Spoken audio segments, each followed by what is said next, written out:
എനിക്ക് തോന്നുന്നു. അപ്പോൾ രാജേഷ് കുറച്ച് ബെറ്ററായിട്ട് മേയറായിട്ട് പ്രവർത്തിക്കാൻ പറ്റും, ആശാനാഥിന് കുറച്ചുകൂടെ നല്ലൊരു ഡെപ്യൂട്ടി മേയറായിട്ട് പ്രവർത്തിക്കാൻ പറ്റും എന്ന് കേന്ദ്ര നേതൃത്വത്തിന് തോന്നിയത് കൊണ്ടാണെന്നാണ് എൻ്റെ കണക്ക് കൂട്ടൽ. അങ്ങനെയാണെങ്കിൽ ഓക്കെ, ഞാൻ അംഗീകരിക്കുന്നു. എനിക്കതിൽ തർക്കമില്ല. കാരണം എല്ലാം മാറാമല്ലോ. നമ്മുടെ രാഷ്ട്രീയമാകുമ്പോൾ ഓരോരുത്തരുടെ താല്പര്യം അനുസരിച്ച് മാറാം. അപ്പം കേന്ദ്ര നേതൃത്വത്തിൽ നിന്ന് ഇങ്ങനെ ഒരു കാര്യം പറഞ്ഞു എന്ന് പറയുമ്പോൾ നമുക്കതിനെ എതിർത്ത് നിന്നുകൊണ്ട് ഓടാ എന്ന് പറഞ്ഞ് ഇറങ്ങി ഓടാൻ എനിക്ക് പറ്റില്ല. കാരണം എന്നെ ജയിപ്പിച്ച കുറെ ആൾക്കാർ ഇവിടെ ഉണ്ട്. അപ്പോൾ ഒരു കൗൺസിലർ സ്ഥാനം എനിക്ക് കിട്ടിയത് കൊണ്ട്, അവരോടുള്ള ആത്മാർത്ഥതയുള്ളത് കൊണ്ട്, കൂറുള്ളത് കൊണ്ട് 5 വർഷത്തേക്ക് കൗൺസിലറായിട്ട് തുടരാമെന്ന് തീരുമാനിച്ചുകൊണ്ട് ഞാനത് അക്സെപ്റ്റ് ചെയ്യുകയാണ്. ചിലപ്പോൾ അത് നല്ലതിനായിരിക്കും.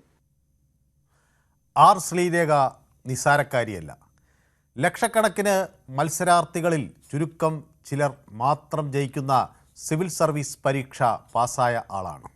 26 വയസ്സുള്ളപ്പോൾ കേരള കേഡറിലെ ആദ്യ വനിതാ IPS ഓഫീസറായി എത്തിയ ആളാണ്. പല അധികാര കസേരകളിലും മാറി മാറിയിരുന്ന് പ്രതിഭ തെളിയിച്ച പെൺകേസരിയാണ്. എന്നാൽ രാഷ്ട്രീയത്തിൽ പുതുമുഖമാണ്. തിരുവനന്തപുരത്തിൻ്റെ ആദ്യ BJP മേയറാകാം എന്ന സ്വപ്നവുമായാണ് ശാസ്തമംഗലം ഡിവിഷനിൽ നിന്ന് മത്സരിച്ചത്. പക്ഷേ രാഷ്ട്രീയത്തിലെ ഉൾക്കളികൾ വേറെയാണ്. PSCയോ UPSC പരീക്ഷയോ ജയിക്കാനുള്ള മിടുക്ക് പോരാ രാഷ്ട്രീയത്തിൽ പിടിച്ചു നിൽക്കാൻ. അടവുകൾ പലതാണ്. അടൽ ബിഹാരി വാജ്പേയിയെ പോലെ ക്രിസ്മസ് ദിനത്തിൽ ജനിച്ചതുകൊണ്ട് ശ്രീലേഖയ്ക്ക് പാർട്ടി പദവികൾ താലത്തിൽ വെച്ച് നീട്ടില്ല.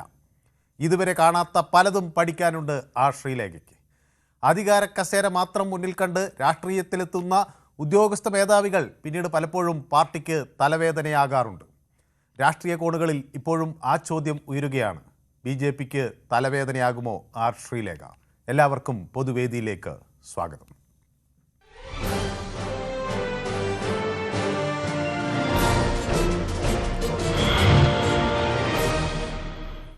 എൻ്റെ ആദ്യ കോളർ ബാലകൃഷ്ണൻ വടകര. ഞാൻ ആദ്യം തന്നെ ബാലകൃഷ്ണൻ വടകരയാണ് പ്രതീക്ഷിച്ചിരുന്നത്. ശ്രീ ബാലകൃഷ്ണൻ വടകര മേയറാക്കാം എന്ന് പറഞ്ഞ ഒരാളെ പിടിച്ച് തെരഞ്ഞെടുപ്പിന് മത്സരിപ്പിക്കുകയാണ്. ജയിച്ചു കഴിഞ്ഞപ്പോൾ അയാളെ മാറ്റി എന്നാണ് ആക്ഷേപം. ഇത് ഒരു തിരിച്ചടിയല്ലേ? സാർ നമസ്കാരം. നമസ്കാരം. സുരേഷ് ഗോപിക്ക് അല്പം ഒരു സ്വൈര്യം ഇപ്പം കിട്ടുന്നുണ്ട്. അതിൽ വലിയ സന്തോഷമുണ്ട്. കാരണം സമൂഹത്തിൽ അറിയപ്പെടുകയും പേരുള്ള ആൾക്കാർ ഭാരതീയ ജനതാ പാർട്ടിയിൽ വരികയും അവർ ജനമധ്യത്തിൽ തെരഞ്ഞെടുപ്പ് നേടുകയും അവർ വിജയിക്കുകയും ചെയ്യും. അതിനൊക്കെ താങ്കളോ താങ്കളുടെ മാധ്യമങ്ങളോ അല്ലെങ്കിൽ പബ്ലിക്കോ ഇങ്ങനെ പ്രതികരിച്ചതിനെ കൊണ്ട് വേണ്ടാത്ത കാര്യങ്ങൾ ഇങ്ങനെ പ്രതികരിച്ചതിനെ കൊണ്ട് ഒരു കാര്യം ഉണ്ടാവാൻ പോകുന്നില്ല. ശ്രീലേഖ മാഡം വിവരവും വിദ്യാഭ്യാസവും ഉള്ളൊരു മാഡമാണ്. അതുകൊണ്ട് അദ്ദേഹം മേയർ സ്ഥാനത്തിന് ഒരു പക്ഷേ കൊതിച്ചിട്ടുണ്ടാവാം, അതിൽ തെറ്റൊന്നുമില്ല. ഒരു പക്ഷേ മേയറാക്കാമെന്ന് പറഞ്ഞിട്ടുണ്ടാവാം. പിന്നെ ഇതെല്ലാം ഞങ്ങൾ ഉണ്ടാക്കിയതാണെന്ന് പറഞ്ഞിട്ട് ഇപ്പം നിങ്ങൾ തന്നെ അത് മാറ്റി പറയാണ്. ഞാൻ കേൾക്കാൻ വേണ്ടി നിന്നതാണ്. ഇതെല്ലാം മാധ്യമ സൃഷ്ടിയാണ് എന്ന് പറഞ്ഞിട്ട് ഇപ്പം നിങ്ങൾ തന്നെ പറയുകയാണ്. ഒരു പക്ഷേ പറഞ്ഞിട്ടുണ്ടാകാം, ഒരു പക്ഷേ ആഗ്രഹിച്ചിട്ടുണ്ടാകാം, ഒരു പക്ഷേ അങ്ങനെ ഉണ്ടാകാം, ഒരു പക്ഷേ അതിന് അർഹയായിരിക്കാം. ഇപ്പം എന്താ പറയുന്നത്? അങ്ങനെയല്ലല്ലോ സാർ. എങ്ങനെയാണ് അതാ ഞാൻ ചോദിക്കുന്നത്. ഈ ശ്രീ പ്രശാന്തിന്റെ MLA ഓഫീസിന്റെ എൻട്രൻസ് ആണ് കൗൺസിലറുടെ എൻട്രൻസ്. അവിടെ ഒരു ബോർഡ് വെച്ചപ്പം താങ്കളുടെ ചാനൽ അതിൽ ഒരു പ്രതികരണം ചോദിച്ചു.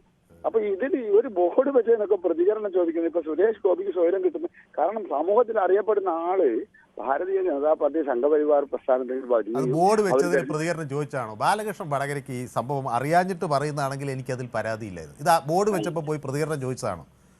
അല്ലാതെ എന്താ? ഒരു MLA നാട്ടിലെ MLA പറയുകയാണ് എന്നെ ഇങ്ങനെ ഫോണിൽ വിളിച്ച് ഒഴിയണം എന്ന് പറഞ്ഞു എന്ന് പറയുമ്പോൾ അത് പിന്നെ വാർത്തയാവില്ലേ?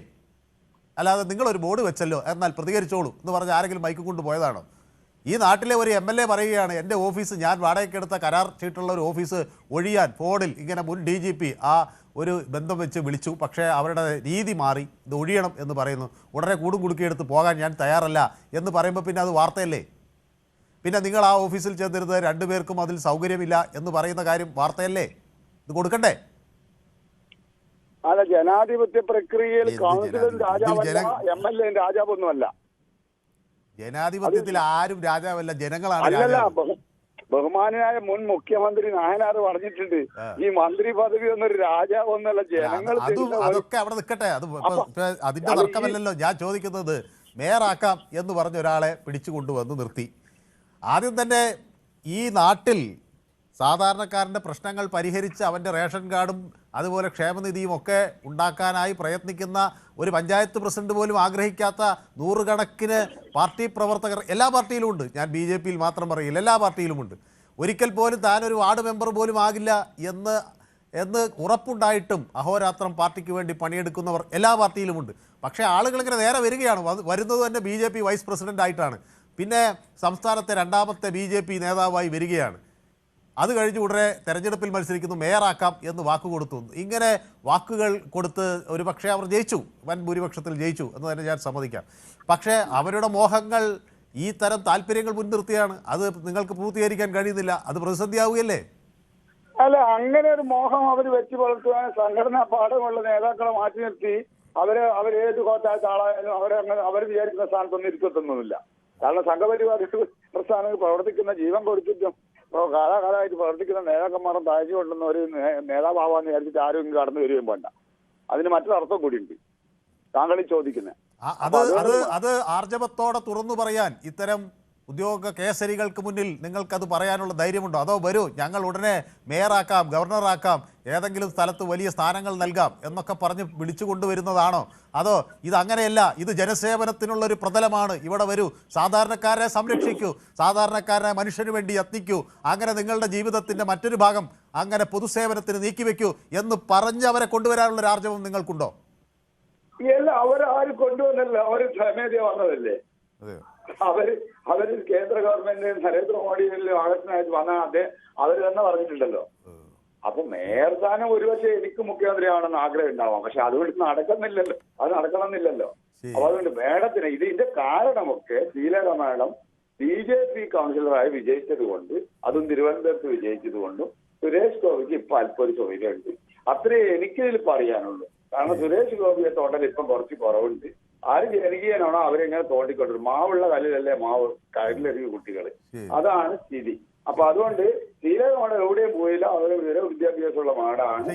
ഇപ്പൊ ഈ ഞാൻ ഇപ്പൊ കാണിക്കുന്ന ഈ ഡാൻസ് ഒക്കെ ഉണ്ടല്ലോ, അവർ ജയിച്ചപ്പോ കളിച്ചതാണ്. പക്ഷെ സത്യപ്രതിജ്ഞ ദിവസം ഈ ഡാൻസിനൊന്നും നിന്നില്ല, വേഗം സ്ഥലം വിട്ടു.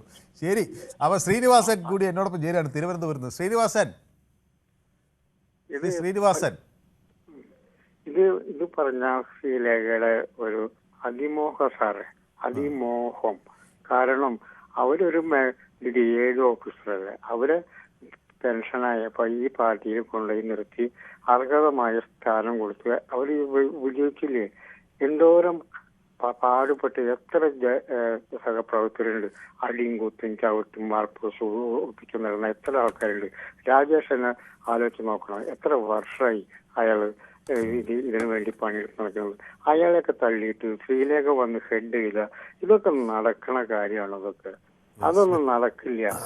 അവർക്ക് ഇപ്പൊ നിയമസഭ വേണമെന്ന് പറഞ്ഞിട്ട് ഇപ്പൊ അത് കിട്ടില്ല എന്ന് അറിഞ്ഞപ്പോ ഞാൻ മത്സരിക്കില്ല എന്ന് പറയുന്നത് അവർക്ക് കൊടുക്കില്ല.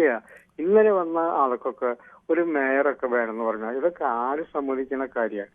വ്യക്തമാണ് താങ്കളുടെ അഭിപ്രായം. അപ്പോൾ എന്നോടൊപ്പം ഷിജു ചേരുന്നുണ്ട്. നമസ്കാരം എന്ന് പറയുന്നുണ്ട്, സുഖമാണോ എന്ന് ചോദിക്കുന്നു. ഓക്കെ, ഷിജുവിനും സന്തോഷമെന്ന് ഞാൻ വിചാരിക്കുന്നു. തലവേദന തലപൊട്ടും പോലെ യൂസ് ചെയ്യാൻ അമൃതാഞ്ചൻ സ്ട്രോങ് എന്നാണ് പറയുന്നത്. ശരി, ഇപ്പോൾ കിഷോർ കോന്നി എന്നോടൊപ്പം ചേർന്നിട്ടുണ്ട്. ഹായ് മനു എന്ന് പറയുന്നുണ്ട്. ബ്ലൈറ്റി ഡേയ്സ് തലവേദനയ്ക്ക് മറ്റേ ശ്രീലേഖയുടെ തലവേദനയാണോ എന്ന് ചോദിച്ചതിനാണ്. അപ്പോൾ അമൃതാഞ്ചൻ സ്ട്രോങ് ഉണ്ടെന്നാണ് പറയുന്നത്. ഓക്കെ, അപ്പോൾ ബ്ലൈറ്റി ഡേയ്സ് എന്നോട് ചേർന്നിട്ടുണ്ട്. നമസ്കാരം മനു എന്ന് പറയുന്നു. BJPയിലെ BHP വിഭാഗം ഉണ്ടാക്കുന്ന അത്ര വരില്ല മറ്റൊരു തലവേദനയും. ശ്രീലേഖയ്ക്ക് നിയമസഭാ ടിക്കറ്റ് കൊടുക്കും എന്നാണ് ഞാൻ കരുതുന്നതെന്ന് എന്നോട് പറയുന്നു. ജയകുമാർ പറയുന്നു, നമസ്കാരം സാർ, കോർപ്പറേഷൻ സ്ഥാനത്ത് ശ്രീലേഖ മാഡവും ശബരിമല തലപ്പത്ത് ജയകുമാർ സാറും വന്നാൽ ജനങ്ങൾ എന്തെങ്കിലും ഗുണം കിട്ടിയേനെ എന്നാണ് ജയകുമാറിൻ്റെ പ്രതികരണം. പ്രമോദ് നാണു പറയുന്നു, ഒരു MLAയുടെ കഥകൾ മറ്റേ അണ്ടർവെയർ കഥകൾ മറന്നോ? ഇല്ല, അത് നമ്മൾ തുടരെ വാർത്ത കൊടുക്കും. മനു നമസ്കാരം, സുഖമാണോ എന്ന് എന്നോട് സതി ബാബുരാജ് ചോദിക്കുന്നു. സുനിൽ കുമാറും എന്നോടൊപ്പം ചേർന്നിട്ടുണ്ട്. ഓക്കെ, അപ്പോൾ നമ്മുടെ വിഷ്ണു കരുനാഗപ്പള്ളിയിൽ നിന്ന് എന്നോടൊപ്പം ചേരുന്നു. വിഷ്ണു, ഹലോ, ഈ തിരുവനന്തപുരത്ത് തമ്മിലടിയാണോ വിഷ്ണു? എന്താ തോന്നുന്നു? എന്റെ പൊന്നു ചേട്ടാ, ജയകൃഷ്ണൻ മാഷെ അറിയോ ചേട്ടന്? ഞങ്ങളുടെ ബലിദാനിയാണ്. അതേപോലെ ആയിരക്കണക്കിന് RSSകാർ ഇവിടെ കൊല്ലപ്പെട്ടിട്ടുണ്ട്. ആര് സ്ഥാനമാനം നോക്കിയിട്ടല്ല BJPയിലും RSSലും ഒന്നും പ്രവർത്തിച്ചു തുടങ്ങിയത്. ഞങ്ങൾ രാഷ്ട്രത്തിന് വേണ്ടി കൂടിയുള്ളുന്നവരാ. അങ്ങനെയുള്ള പ്രവർത്തകരാണ് ഞങ്ങൾക്കുള്ളത്. ഇപ്പൊ അവര് ഇറങ്ങിപ്പോയാലും ഞങ്ങൾക്കൊന്നും പറയാനില്ല. കാരണം എന്ന് പറഞ്ഞാൽ ഞങ്ങളുടെ അതിനെക്കാട്ടി താഴെ കിടക്കുന്ന പ്രവർത്തിച്ചു വരുന്ന ഒരുപാട് പ്രവർത്തകരുണ്ട് ചേട്ടാ. ഞങ്ങൾ കഷ്ടപ്പെട്ട് വളരുന്ന ഈ പ്രസ്ഥാനം ഞങ്ങൾ സ്വർണം കക്കാൻ നടന്നിട്ടുള്ളത് അറിയാമോ? അതൊക്കെ എനിക്കറിയാം. പക്ഷേ ഈ വന്നു കയറിയപ്പോൾ തന്നെ BJP വൈസ് പ്രസിഡന്റ് ആയത് എങ്ങനെയാണ് പിന്നെ വിഷ്ണു? ചേട്ടാ ഞങ്ങൾ കൊടുക്കുന്നത് വേണേ വാങ്ങിക്കട്ടെ, അല്ലാതെ അതിനെക്കാട്ടി താഴേക്ക് പ്രവർത്തിച്ച് കഷ്ടപ്പെട്ടു വരുന്നവരുണ്ട്. കഷ്ടപ്പെട്ടു എന്ന ആളുകൾക്ക് മുകളിലേക്ക് ഇത്തരം വൈസ് പ്രസിഡന്റുമാർ പ്രതിഷ്ഠിക്കപ്പെടുമ്പോ അവർക്ക് സ്വാഭാവികമായി തോന്നില്ലേ, ഇന്ന് വൈസ് പ്രസിഡന്റ് തന്നു, നാളെ മേയർ തരും, മറ്റന്നാൾ മറ്റൊരു ഗവർണർ തരും എന്ന് തോന്നൂലേ? താഴേക്കിടയിൽ നിന്ന് പ്രവർത്തിക്കുന്ന ആർക്കും ഞങ്ങൾക്ക് അങ്ങനെ തോന്നാറില്ല. ഞങ്ങൾ സ്ഥാനമാനം നോക്കിയല്ല വരുന്നത്. പിന്നെ ഈ ശ്രീലേഖ IPS വന്നപ്പം ഇവരിങ്ങനെ ഒരു അഭിമുഖം കൊടുക്കാനുള്ള കാരണം എന്താണ്? പോടാ പുല്ലേ എന്ന് പറഞ്ഞ് ഇറങ്ങിപ്പോകാൻ പറ്റില്ലല്ലോ, ജനങ്ങൾ വോട്ട് ചെയ്ത് ജയിപ്പിച്ചില്ലേ, അവരോടൊരു പ്രതിബദ്ധത ഇല്ലേ എന്ന് പറഞ്ഞാണ് അവർ നിൽക്കുന്നത്. അത് വേണമെങ്കിൽ ഇറങ്ങിപ്പോയിക്കോട്ടെ, ഞങ്ങൾക്ക് വിഷയമില്ല. ഞങ്ങള് നരേന്ദ്രമോദിയെയും അമിത്ഷായും മാത്രമേ വിജയിപ്പിക്കാൻ ഞങ്ങളുടെ മനസ്സിലുള്ളൂ, അല്ല ഇവരാരും ഞങ്ങൾ നേതാക്കന്മാരായിട്ട് അംഗീകരിച്ചിട്ടുമില്ല. ഞാൻ ഈ സ്ഥാനമാനത്തിന് നിൽക്കുന്ന ആളല്ല, ഞാൻ ഒരു പ്രവർത്തന ഈ പ്രൗഢശാഖ പ്രവർത്തിക്കുന്നവനാ. ഞാൻ ജോലി കഴിഞ്ഞ് വന്ന് പോകുന്ന എന്തിനാണെന്നറിയാം, എന്റെ ലക്ഷ്യം മാത്രമേ ഉള്ളൂ. അല്ലാതെ ഈ സ്ഥാനമാനത്തിന് വേണ്ടി ഒരു പഞ്ചായത്ത് മെമ്പർ ആവാനും വേണ്ടി പെണ്ണുമ്പിള്ളെ പറഞ്ഞ് മതിൽ പിടിക്കാൻ പറഞ്ഞു വിടുന്ന പാർട്ടിയിലുള്ള അംഗമല്ല ഞങ്ങൾ അങ്ങനെ വിടത്തുമില്ല. ഞങ്ങൾക്ക് ഇവിടെ കുടുംബശ്രീ ഉണ്ടോ ചേട്ടൻ കണ്ടിട്ടുണ്ടോ? ഞങ്ങളാരും ഞങ്ങളുടെ ഭാര്യമാരെ വിടുന്നുണ്ടോ? സ്ഥാനമാനങ്ങൾക്ക് വേണ്ടി പഞ്ചായത്തിലെ ആനുകൂല്യങ്ങൾക്ക് വേണ്ടി ഞങ്ങളാരും പോത്തില്ല. അല്ല, കുടുംബശ്രീയിലെ ആളുകൾക്ക് എന്താണ് കുഴപ്പം? അവര് സ്വയം ഒരു സഹായ സംഘം രൂപീകരിക്കുന്നു, അവർ പ്രവർത്തിക്കുന്നു, ജോലിയെടുക്കുന്നു, അഭിമാനത്തോടു കൂടി ഈ നാടിന്റെ മുന്നിൽ നിവർന്നു നിൽക്കുന്നു, അവർക്ക് എന്താണ് കുഴപ്പം? പാർട്ടി സമ്മേളനത്തിന് പോകുന്ന ചേട്ടൻ കണ്ടിട്ടുണ്ടോ? ഈ തൊഴിലുറപ്പുകാരെ വിളിച്ചോണ്ട് പോകുന്നുണ്ടോ? അത് ശരി, അത് വേറെ. അതേപോലെ ഒന്നും ഞങ്ങൾ പോകത്തില്ല. ഞങ്ങളുടെ ഭാര്യമാരെ അങ്ങനെ വിടത്തില്ല. മതിൽ പിടിക്കാൻ പോയതിന്റെ ഫലം എന്താണ്ട് മതിൽ പിടിച്ചോണ്ടിരുന്നപ്പം അപ്പുറത്ത് സ്വർണം കട്ടുകൊണ്ടിരിക്കുക. ഈ സാമൂഹിക സാംസ്കാരിക നായ്ക്കൾ ഇഷ്ടംപോലെ പോയി മതിൽ പിടിച്ചതാ. ഇഷ്ടംപോലെ സ്വർണ്ണം ഇപ്പൊ പോയേക്കുന്ന അമ്പലത്തിൽ നിന്ന്. അത് ചർച്ച ചെയ്യും. രണ്ടുപേരും കൂടെ സോണിയാണ്ടിയുടെ കയ്യിലാണ് കൊണ്ട് കൊടുത്തത് സ്വർണം. ഈ സ്വർണം കട്ടത് ആരപ്പ, കള്ളം ഇടതും വലതും ആണപ്പ, അത് പാടാൻ നോക്ക്. പാട്ടുകാരനാണോ? ഞാൻ പാട്ടുകാരനും മിമിക്രിക്കാരനും കൂടാ. ഞാനൊരു പാട്ട് വേണം ചെവത്. പാതിരവായൊരു നേരം ശബരിമലയിൽ പോയി സ്വർണമെല്ലാം കട്ടെടുത്തു ചെമ്പാക്കിയ നേരം ഇടതനും വലതനും. ദേവസ്വം വകുപ്പ് ജോലി ചെയ്തേക്കുന്ന ദേവസ്വം വകുപ്പ് കൊണ്ടുവന്നത് ഭരണകർത്താക്കൾ കേരളത്തിലുള്ളവരാണ്. കേരളത്തിൽ ഇന്നേ വരെ BJP അധികാരത്തിൽ വന്നിട്ടില്ല. ദേവസ്വം വകുപ്പ് കട്ടെടുത്തിട്ടുള്ളത് മൊത്തവും ഇടതുപക്ഷവും വലതുപക്ഷവും കൂടാ. കോഴിയെ കൊടുത്തിട്ട് ചേട്ടാ, കോഴിയെ കൊടുത്തിട്ട് കോഴിമുട്ടയെന്ന് എഴുതി വെക്കുന്നവരാ ഭക്തൻ അങ്ങോട്ട് പോയി കഴിയുമ്പോൾ. അതും ദേവസ്വം ജോലി ചെയ്യുന്ന ആളെ എന്നോട് പറഞ്ഞതാ. ചേട്ടൻ ഈ പാട്ടൊന്ന് കേട്ടോണോ? ഇത് വേണമെങ്കിൽ ഒന്ന് വിറയിലാക്കിയോ? പാതിരവായൊരു നേരം ശബരിമലയിൽ പോയി സ്വർണമെല്ലാം കട്ടെടുത്തു ചെമ്പാക്കിയ നേരം. ഓ ഓ ഈ സമയം നമ്മുടെ ഈ ഇത് അമ്പലത്തിൽ കാവലിക്കുന്നവർ ഉറങ്ങുവാ. വാസുവകത്ത് ഇനി ആരൊക്കെ അകത്ത്? ഈ അടുത്ത തെരഞ്ഞെടുപ്പ് വരുമ്പോഴത്തേക്കും ഒരു പെണ്ണ് കേസ് വേണമെങ്കിൽ നമ്മുടെ ഗവൺമെന്റ് കൊണ്ടുവരും, ഏതെങ്കിലും ഒരു നേതാവ്. അപ്പൊ പിന്നെ എല്ലാവരും കൂടെ അങ്ങോട്ടങ്ങ് പോയിക്കോളും. വ്യക്തമാണ് താങ്കളുടെ അഭിപ്രായം. മറ്റാളുകൾ കൂടി കാത്തു നിൽക്കുന്നുണ്ടോ? പാട്ടൊക്കെ കൊള്ളാം. ഞങ്ങൾ സ്ഥാനമാനങ്ങൾക്ക് വേണ്ടി ഇരിക്കുന്നതല്ലേ ചേട്ടാ, ഞാൻ RSSകാരൻ തന്നെ കേട്ടോ. അപ്പൊ മഹി എന്നോടൊപ്പം ചേരുന്നു കിള്ളിപ്പാലത്ത് നിന്ന്. മഹി, തിരുവനന്തപുരത്ത് തമ്മിത്തല്ലിനുള്ള സാധ്യതയാണോ മഹി കാണുന്നത്? എന്താ തോന്നുന്നത്? നമസ്കാരം. അതല്ല, ഈ ശ്രീലേഖ മേളം വെച്ചാൽ അവര് കണ്ണമൂല താമസിച്ചുകൊണ്ട് ഇപ്പൊ തൊട്ടടുത്തുള്ള ഒരു സ്ഥലം ഇറക്കി പിടിച്ച പാർട്ടിയാണ്. കണ്ണമൂല താമസിച്ചത് തൊട്ടടുത്തുള്ള ഒരു 2 സെന്റ് സ്ഥലം അവര് കയറി ഇറക്കി പിടിച്ച് അത് വലിയ ക്യാസ് ഇതെല്ലായി. അതുകൊണ്ട് ഇവര് തന്ന അധികാരം കോൺഗ്രസ്സുകാരും BJP അധികാരത്തിന് വേണ്ടി നിൽക്കുകയാണ്. അവര് മറ്റുള്ളവർ നിൽക്കില്ല. അവർക്ക് പ്രസ്ഥാനത്തോടെ ജയിക്കാൻ ഒക്കില്ല. മുരളി അതുപോലെ പ്രസ്ഥാനത്തോടെ അവർ ജയിക്കില്ല. അതുകൊണ്ട് മറ്റുള്ളവരെ അവർ നിൽക്കില്ല, ഉറപ്പാണ്. തോക്കുന്നറിയാം. പ്രസ്ഥാനത്തിന് അവിടെ മുരളിയുടെ അച്ഛൻ കർണാടകം വന്നാലും തോപ്പിക്കാക്കൂല. തിരുവനന്തപുരത്ത് നിന്ന് പ്രദീപേ, നമസ്കാരം മിസ്റ്റർ മനു. നമസ്കാരം. പ്രദീപ് തിരിച്ചു പോയില്ല അല്ലേ അമേരിക്കയിലേക്ക്? അയ്യോ ഇല്ല, അത് ഞാൻ തിരിച്ചു പോകാത്തത് വന്നപ്പോ തന്നെ ഒരു പ്രതിജ്ഞ ഉണ്ടായിരുന്നേ, ഞങ്ങൾ ഈ തിരുവനന്തപുരത്തെ ഒന്ന് ഈ കമ്മ്യൂണിസ്റ്റുകാരെ ചവിട്ടി അങ്ങ് പുറത്താക്കുമെന്ന്. എന്തിനാണ് ആളുകളെ ചവിട്ടി പുറത്താക്കുന്നത്? നമുക്ക് ജനാധിപത്യത്തിൽ അങ്ങനെ ചവിട്ടി പുറത്താക്കലാണോ? അതൊരു ആലങ്കാരിക പദം ഉപയോഗിച്ചത്. ആലങ്കാരികം കുറെ ചവിട്ടി പുറത്താക്കുക എന്ന് പറയുന്നത് ജനാധിപത്യ പാർലമെന്റേറിയൻ അല്ല. ആളുകളെ സ്നേഹിച്ച് വശത്താക്കാനാണ് നമ്മൾ ശ്രമിക്കേണ്ടത്, ചവിട്ടി പുറത്താക്കാനല്ല. കമ്മ്യൂണിസ്റ്റുകാരെ ചവിട്ടി പുറത്താക്കുകയല്ല, അല്ലെങ്കിൽ ഏതൊരു മറു പാർട്ടിയിലുള്ളവരെ ചവിട്ടി പുറത്താക്കുകയല്ല, സ്നേഹിച്ച് സഹായിച്ച് വശത്താക്കാനാണ് നമ്മൾ തയ്യാറാകേണ്ടത്. ആയിക്കോട്ടെ മിസ്റ്റർ മനു. നമ്മള് വളരെയധികം തിരുവനന്തപുരം ജില്ലത്തിന്റെ വികസനം 10-50 കൊല്ലം ഇവരുടെ കീഴിൽ കിടന്ന് നമുക്ക് അവരെ പുറത്താക്കാൻ പറ്റിയ ഒരു എന്ന് മാത്രമേ ഉദ്ദേശിച്ചിട്ടുള്ളൂ. പിന്നെ ഇനിയും ഒരു പ്രതിജ്ഞയും കൂടെ ഉണ്ട്. മിസ്റ്റർ പിണറായി വിജയനെ കൂടെ ആ മന്ത്രിസഭയെ ആ കമ്മ്യൂണിസ്റ്റ് പാർട്ടിയും കൂടെ കേരളത്തിൽ നിന്ന് കഴിയുന്നത്ര ഇല്ലാതെ ആക്കി അങ്ങ് മാറ്റി കഴിഞ്ഞാൽ സ്വസ്ഥത കിട്ടുമെന്ന്. അതുകൊണ്ട് കുറച്ചു നാൾ കൂടെ ഇവിടെ ഉണ്ടാവും.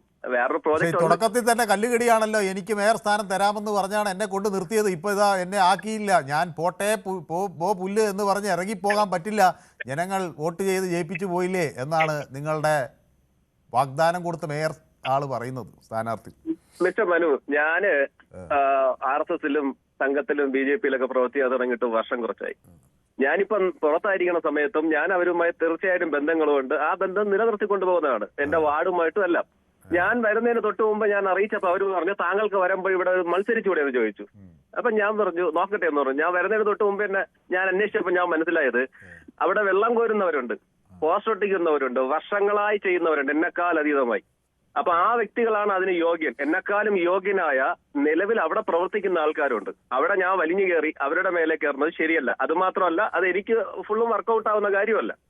അപ്പൊ ഇതേപോലെ തന്റെ പരിമിതികളും കൂടെ അവർ മനസ്സിലാക്കുന്നില്ല. ഒരു ഒരു വർഷങ്ങളോളം പ്രവർത്തിച്ച വ്യക്തിയല്ലേ ഈ BJPക്ക് വേണ്ടി ഇത്രയധികം പ്രവർത്തിച്ച ഒരു വ്യക്തിയാണ് രാജേഷ്. പിന്നെ അവരുടെ പേര് പറഞ്ഞു എന്നുള്ളതൊക്കെ സംസ്ഥാന വൈസ് പ്രസിഡന്റാണ് ഈ പറയുന്നത്, നിസ്സാരകാരിയല്ല. അല്ലല്ല, അതൊക്കെ ശരിയാണ്. പക്ഷേ എനിക്ക് തോന്നുന്നത് രാഷ്ട്രീയത്തിൽ കുറച്ചും കൂടെ ഒക്കെ പക്വത ഉള്ള ആൾക്കാർ തന്നെ വേണം.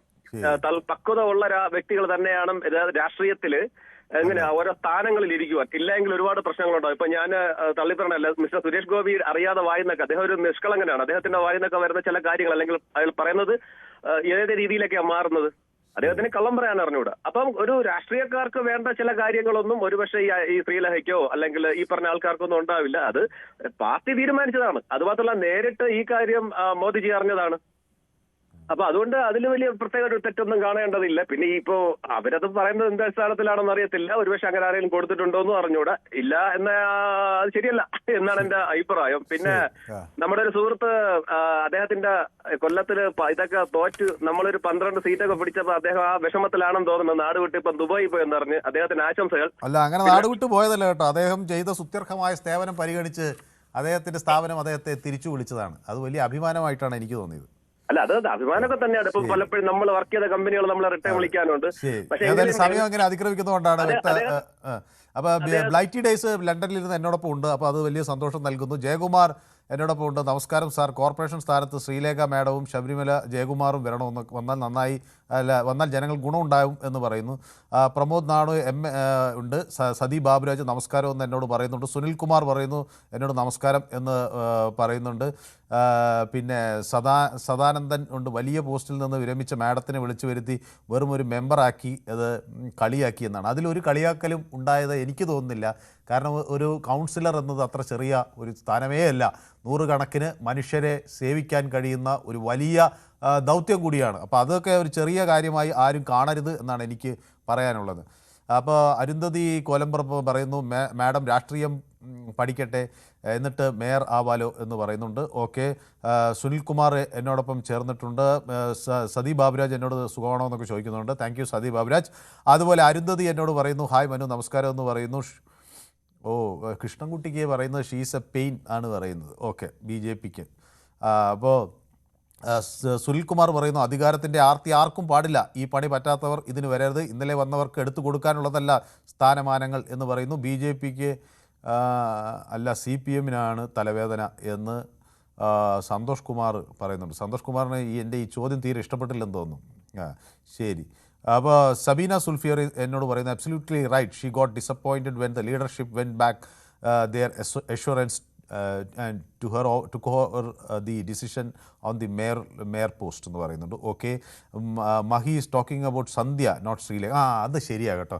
അതൊരു തർക്കം, അത് ഞാനും അത് പറയണമെന്ന് വിചാരിച്ചാണ്. മഹി പറഞ്ഞത് ആക്ച്വലി ആ വിവാദം വന്നത് ശ്രീലേഖയുടെ കാര്യത്തിലല്ല, അത് സന്ധ്യയുടെ കാര്യത്തിലാണ്. അത് ഒരു തെറ്റാണ്. മഹി കിള്ളിപ്പാലത്ത് പറഞ്ഞ മഹിയുടെ വസ്തുതാവിരുദ്ധമായ ഒരു പ്രയോഗമാണ് എന്ന് ഒരു പ്രേക്ഷകൻ ചൂണ്ടിക്കാണിക്കുകയാണ്. അത് ശരിയാണെന്ന് ഞാനും സമ്മതിക്കുന്നു. അപ്പോൾ വലിയ പോസ്റ്റിൽ നിന്ന് വിരമിച്ച് മാഡത്തെ വിളിച്ചു വരുത്തി ഒരു മെമ്പറാക്കിയതിനെ സദാനന്ദൻ പറഞ്ഞത് ശരിയായില്ല എന്ന് ഞാൻ പറഞ്ഞല്ലോ. അപ്പോൾ ഷിജു എന്നോട് പറയുന്നത് before Pradeep use to praise Trump, now he kicked him from back same will happen here എന്ന് പറയുന്നു. അനിയത്തിയെ കാട്ടി ചേച്ചിയെ കെട്ടിച്ചെന്ന് കൃഷ്ണൻകുട്ടി മണിമല പറയുന്നു. അതാണ് ശ്രീലേഖ വിഷയമെന്ന്. ഒരിക്കൽ വായിച്ചത് വീണ്ടും വായിക്കുന്നത് 2 ദിവസം മുമ്പും ഇത് സംഭവിച്ചു. ചിലതൊക്കെ ഇങ്ങനെ ജമ്പ് ചെയ്ത് പോകുമ്പോൾ ഞാൻ എടുക്കാൻ നോക്കുമ്പോൾ തെറ്റുന്നതാണ്. ജയചന്ദ്രൻ വയനാട് നിന്ന്. ശ്രീ ജയചന്ദ്രൻ, നമസ്കാരം സാർ. നമസ്കാരം. ഈ തലസ്ഥാന വയനാട്ടുകാരെ ഇങ്ങനെ അവഗണിക്കരുതെന്ന് പറയാം. നമ്മൾ ഒരുപാട് പ്രാവശ്യം വിളിച്ചിട്ട് ഇതുവരെ പൊതുവേദിയിൽ നമുക്കൊരു അവസരം കിട്ടിയില്ല. അതെന്താ കിട്ടാതെ പോയത്? എന്താ വിളിച്ചിട്ട് ഇന്നുവരെ കിട്ടുന്നില്ല, അതുകൊണ്ടാണ്. അത് ശരി. അപ്പൊ അത് പല ആളുകൾക്കും വിളിച്ചിട്ട് കിട്ടുന്നില്ല എന്നുള്ള ഒരു പരാതിയുണ്ട്. കാരണം നിരവധി ആളുകൾ ശ്രമിക്കുന്നുണ്ടല്ലോ. ചിലര് പല നമ്പറുകളിൽ നിന്നും പലരൊക്കെ കൂട്ടായൊക്കെ വിളിച്ച് കിട്ടുന്ന സ്ഥിരം അങ്ങനെ കിട്ടുന്നവർക്ക് കിട്ടുന്നുണ്ട്. ഏതായാലും ഞാൻ അതിനൊരു പരിഹാരം കാണണമെന്ന് വിചാരിക്കുന്നുണ്ട്. പുതിയ ആളുകൾക്ക് ഒരു പ്രത്യേക നമ്പർ ഇടാൻ പറ്റുമോ എന്നൊക്കെ ഞങ്ങൾ ഇങ്ങനെ ആലോചിക്കുന്നുണ്ട് പല വഴികൾ. ഏതായാലും അങ്ങ് വയനാട്ടിൽ എവിടെ നിന്നാണ് വിളിക്കുന്നത്? ഞാൻ വയനാട് കൽപ്പറ്റ കൈനാട്ടി എന്ന് പറഞ്ഞ സ്ഥലത്താണ് താമസം. വയനാട്ടുകാരനാണ്, കൽപ്പറ്റക്കാരനാണ്. അവിടെ എന്ത് ചെയ്യുന്നു? ഞാൻ ചെറിയ ബിസിനസ് ഒക്കെ ആയിട്ട് അങ്ങനെ പോകുന്നു. എന്ത് ബിസിനസ്? ലോട്ടറിന്റെ ബിസിനസ് ആണ്. അപ്പൊ അതിന്റെ കോടീശ്വരനായി മാറാൻ കഴിവുള്ള ആളാണ്. അതെ. കഥകൾ കേൾക്കുമ്പോൾ വയനാട്ടുകാർക്ക് എന്താ തോന്നുന്നത് ശ്രീ ജയചന്ദ്രൻ? തിരുവനന്തപുരത്തെ കഥ കേൾക്കുമ്പോൾ വയനാട്ടുകാർക്ക് നമ്മളിപ്പോ എല്ലാം കൈവിരൽ തുമ്പിലാണല്ലോ സാർ എല്ലാ കാര്യങ്ങളും. നമുക്ക് എല്ലാ കാര്യങ്ങളും അപ്പൊ അറിയാൻ കഴിയുമല്ലോ, പണ്ടത്തെ പോലെ അല്ലല്ലോ. ഇപ്പൊ ശ്രീലേഖ മാഡം ഒരിക്കലും അങ്ങനെ പറഞ്ഞില്ല എന്നാണ് എനിക്ക് തോന്നുന്നത്. അതായത് അവിടെ ജയിച്ചു വന്നു കഴിഞ്ഞാൽ എനിക്ക് അവിടുത്തെ മേയർ ആവണം എന്ന് ശ്രീലത മാഡം പറഞ്ഞതായിട്ട് എനിക്കറിവില്ല. പിന്നെ അതോടൊപ്പം തന്നെ നമ്മളെ ഞാൻ ഇതിന്റെ തുടക്കത്തിൽ കാണിച്ചത് മേയറാക്കാം എന്ന് പറഞ്ഞാണ് മത്സരിപ്പിച്ചത്. മേയറാക്കാൻ ആരും പറഞ്ഞില്ല സാർ. മേയറാക്കാൻ ആരും പറഞ്ഞതായിട്ട് എന്റെ അറിവിലില്ല. ഞാനൊരു എളിയ പ്രവർത്തകനാണ്. ഞാൻ കുറെ കാലമായിട്ട് പാർട്ടിയിലും എല്ലാം വർക്ക് ചെയ്തുകൊണ്ടിരിക്കുന്ന ഒരു പ്രവർത്തകനാണ്. പക്ഷേ വൈസ് പ്രസിഡന്റ് ആണ് അവര്. നിങ്ങൾ എളിയ പ്രവർത്തകനാണ്, അവര് വൈസ് പ്രസിഡന്റ് ആണ്. അല്ല, IPS എടുത്ത് അവര് ഇന്ന് റിട്ടയർഡ് ആയിട്ട് ഇപ്പൊ അടുത്ത് വന്നല്ലേ സാർ? പാർട്ടിയിൽ നിങ്ങളെക്കാൾ മുകളിൽ അവരല്ലേ വൈസ് പ്രസിഡന്റ്? അവരല്ലേ സംസ്ഥാന വൈസ് പ്രസിഡന്റ് ആയതുകൊണ്ടല്ലല്ലോ സാർ. എത്രയോ കാലങ്ങളായിട്ട് അവർക്ക് ഈ പാർട്ടിയിലും പ്രസ്ഥാനത്തിനും വേണ്ടി പ്രവർത്തിക്കുന്ന എത്രയോ ആൾക്കാരില്ലേ? അല്ല, അവർക്ക് വേണ്ടെന്ന് പറയുന്ന ഒരു കാര്യം എന്തിനാണ് സാർ മീഡിയയിലൂടെ സാർ ഇത്ര നിർബന്ധിക്കുന്നത്? ഞാൻ ആ ബൈറ്റ് ഒന്നും കൂടി വെച്ച് തരട്ടെ. ആ ബൈറ്റ് ഒന്നും കൂടി പ്ലേ ചെയ്യാമോ പ്രവീണ?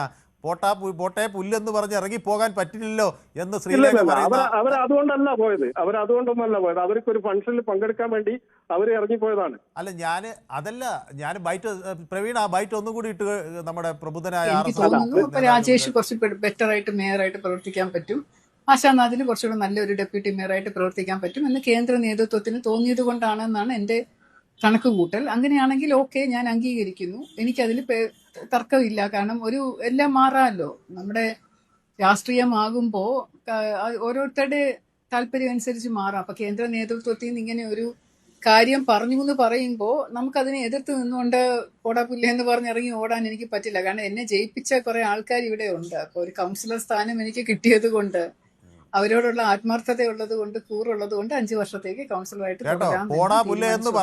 ഇറങ്ങി പോകാത്തത് ഈ നാട്ടുകാരോടുള്ള ഒരു പ്രതിബദ്ധത കൊണ്ടാണ്. അല്ല, നിങ്ങൾ കാണിച്ചത് ശരിയായത് കൊണ്ടല്ല എന്നാണ് അവർ പറഞ്ഞത്. അല്ല, അത് സാറ് അത് തെറ്റിദ്ധരിപ്പിക്കുന്ന രീതിയിലാണ്. അവർ പറഞ്ഞത് വളരെ കറക്റ്റ് തന്നെയാണ്. പോടാ പുല്ലേ എന്ന് പറഞ്ഞ് ഇറങ്ങി പോകാൻ പറ്റില്ല എന്ന് പറഞ്ഞത് അവരെ മനസ്ഥിതി വേറെയായിരുന്നു.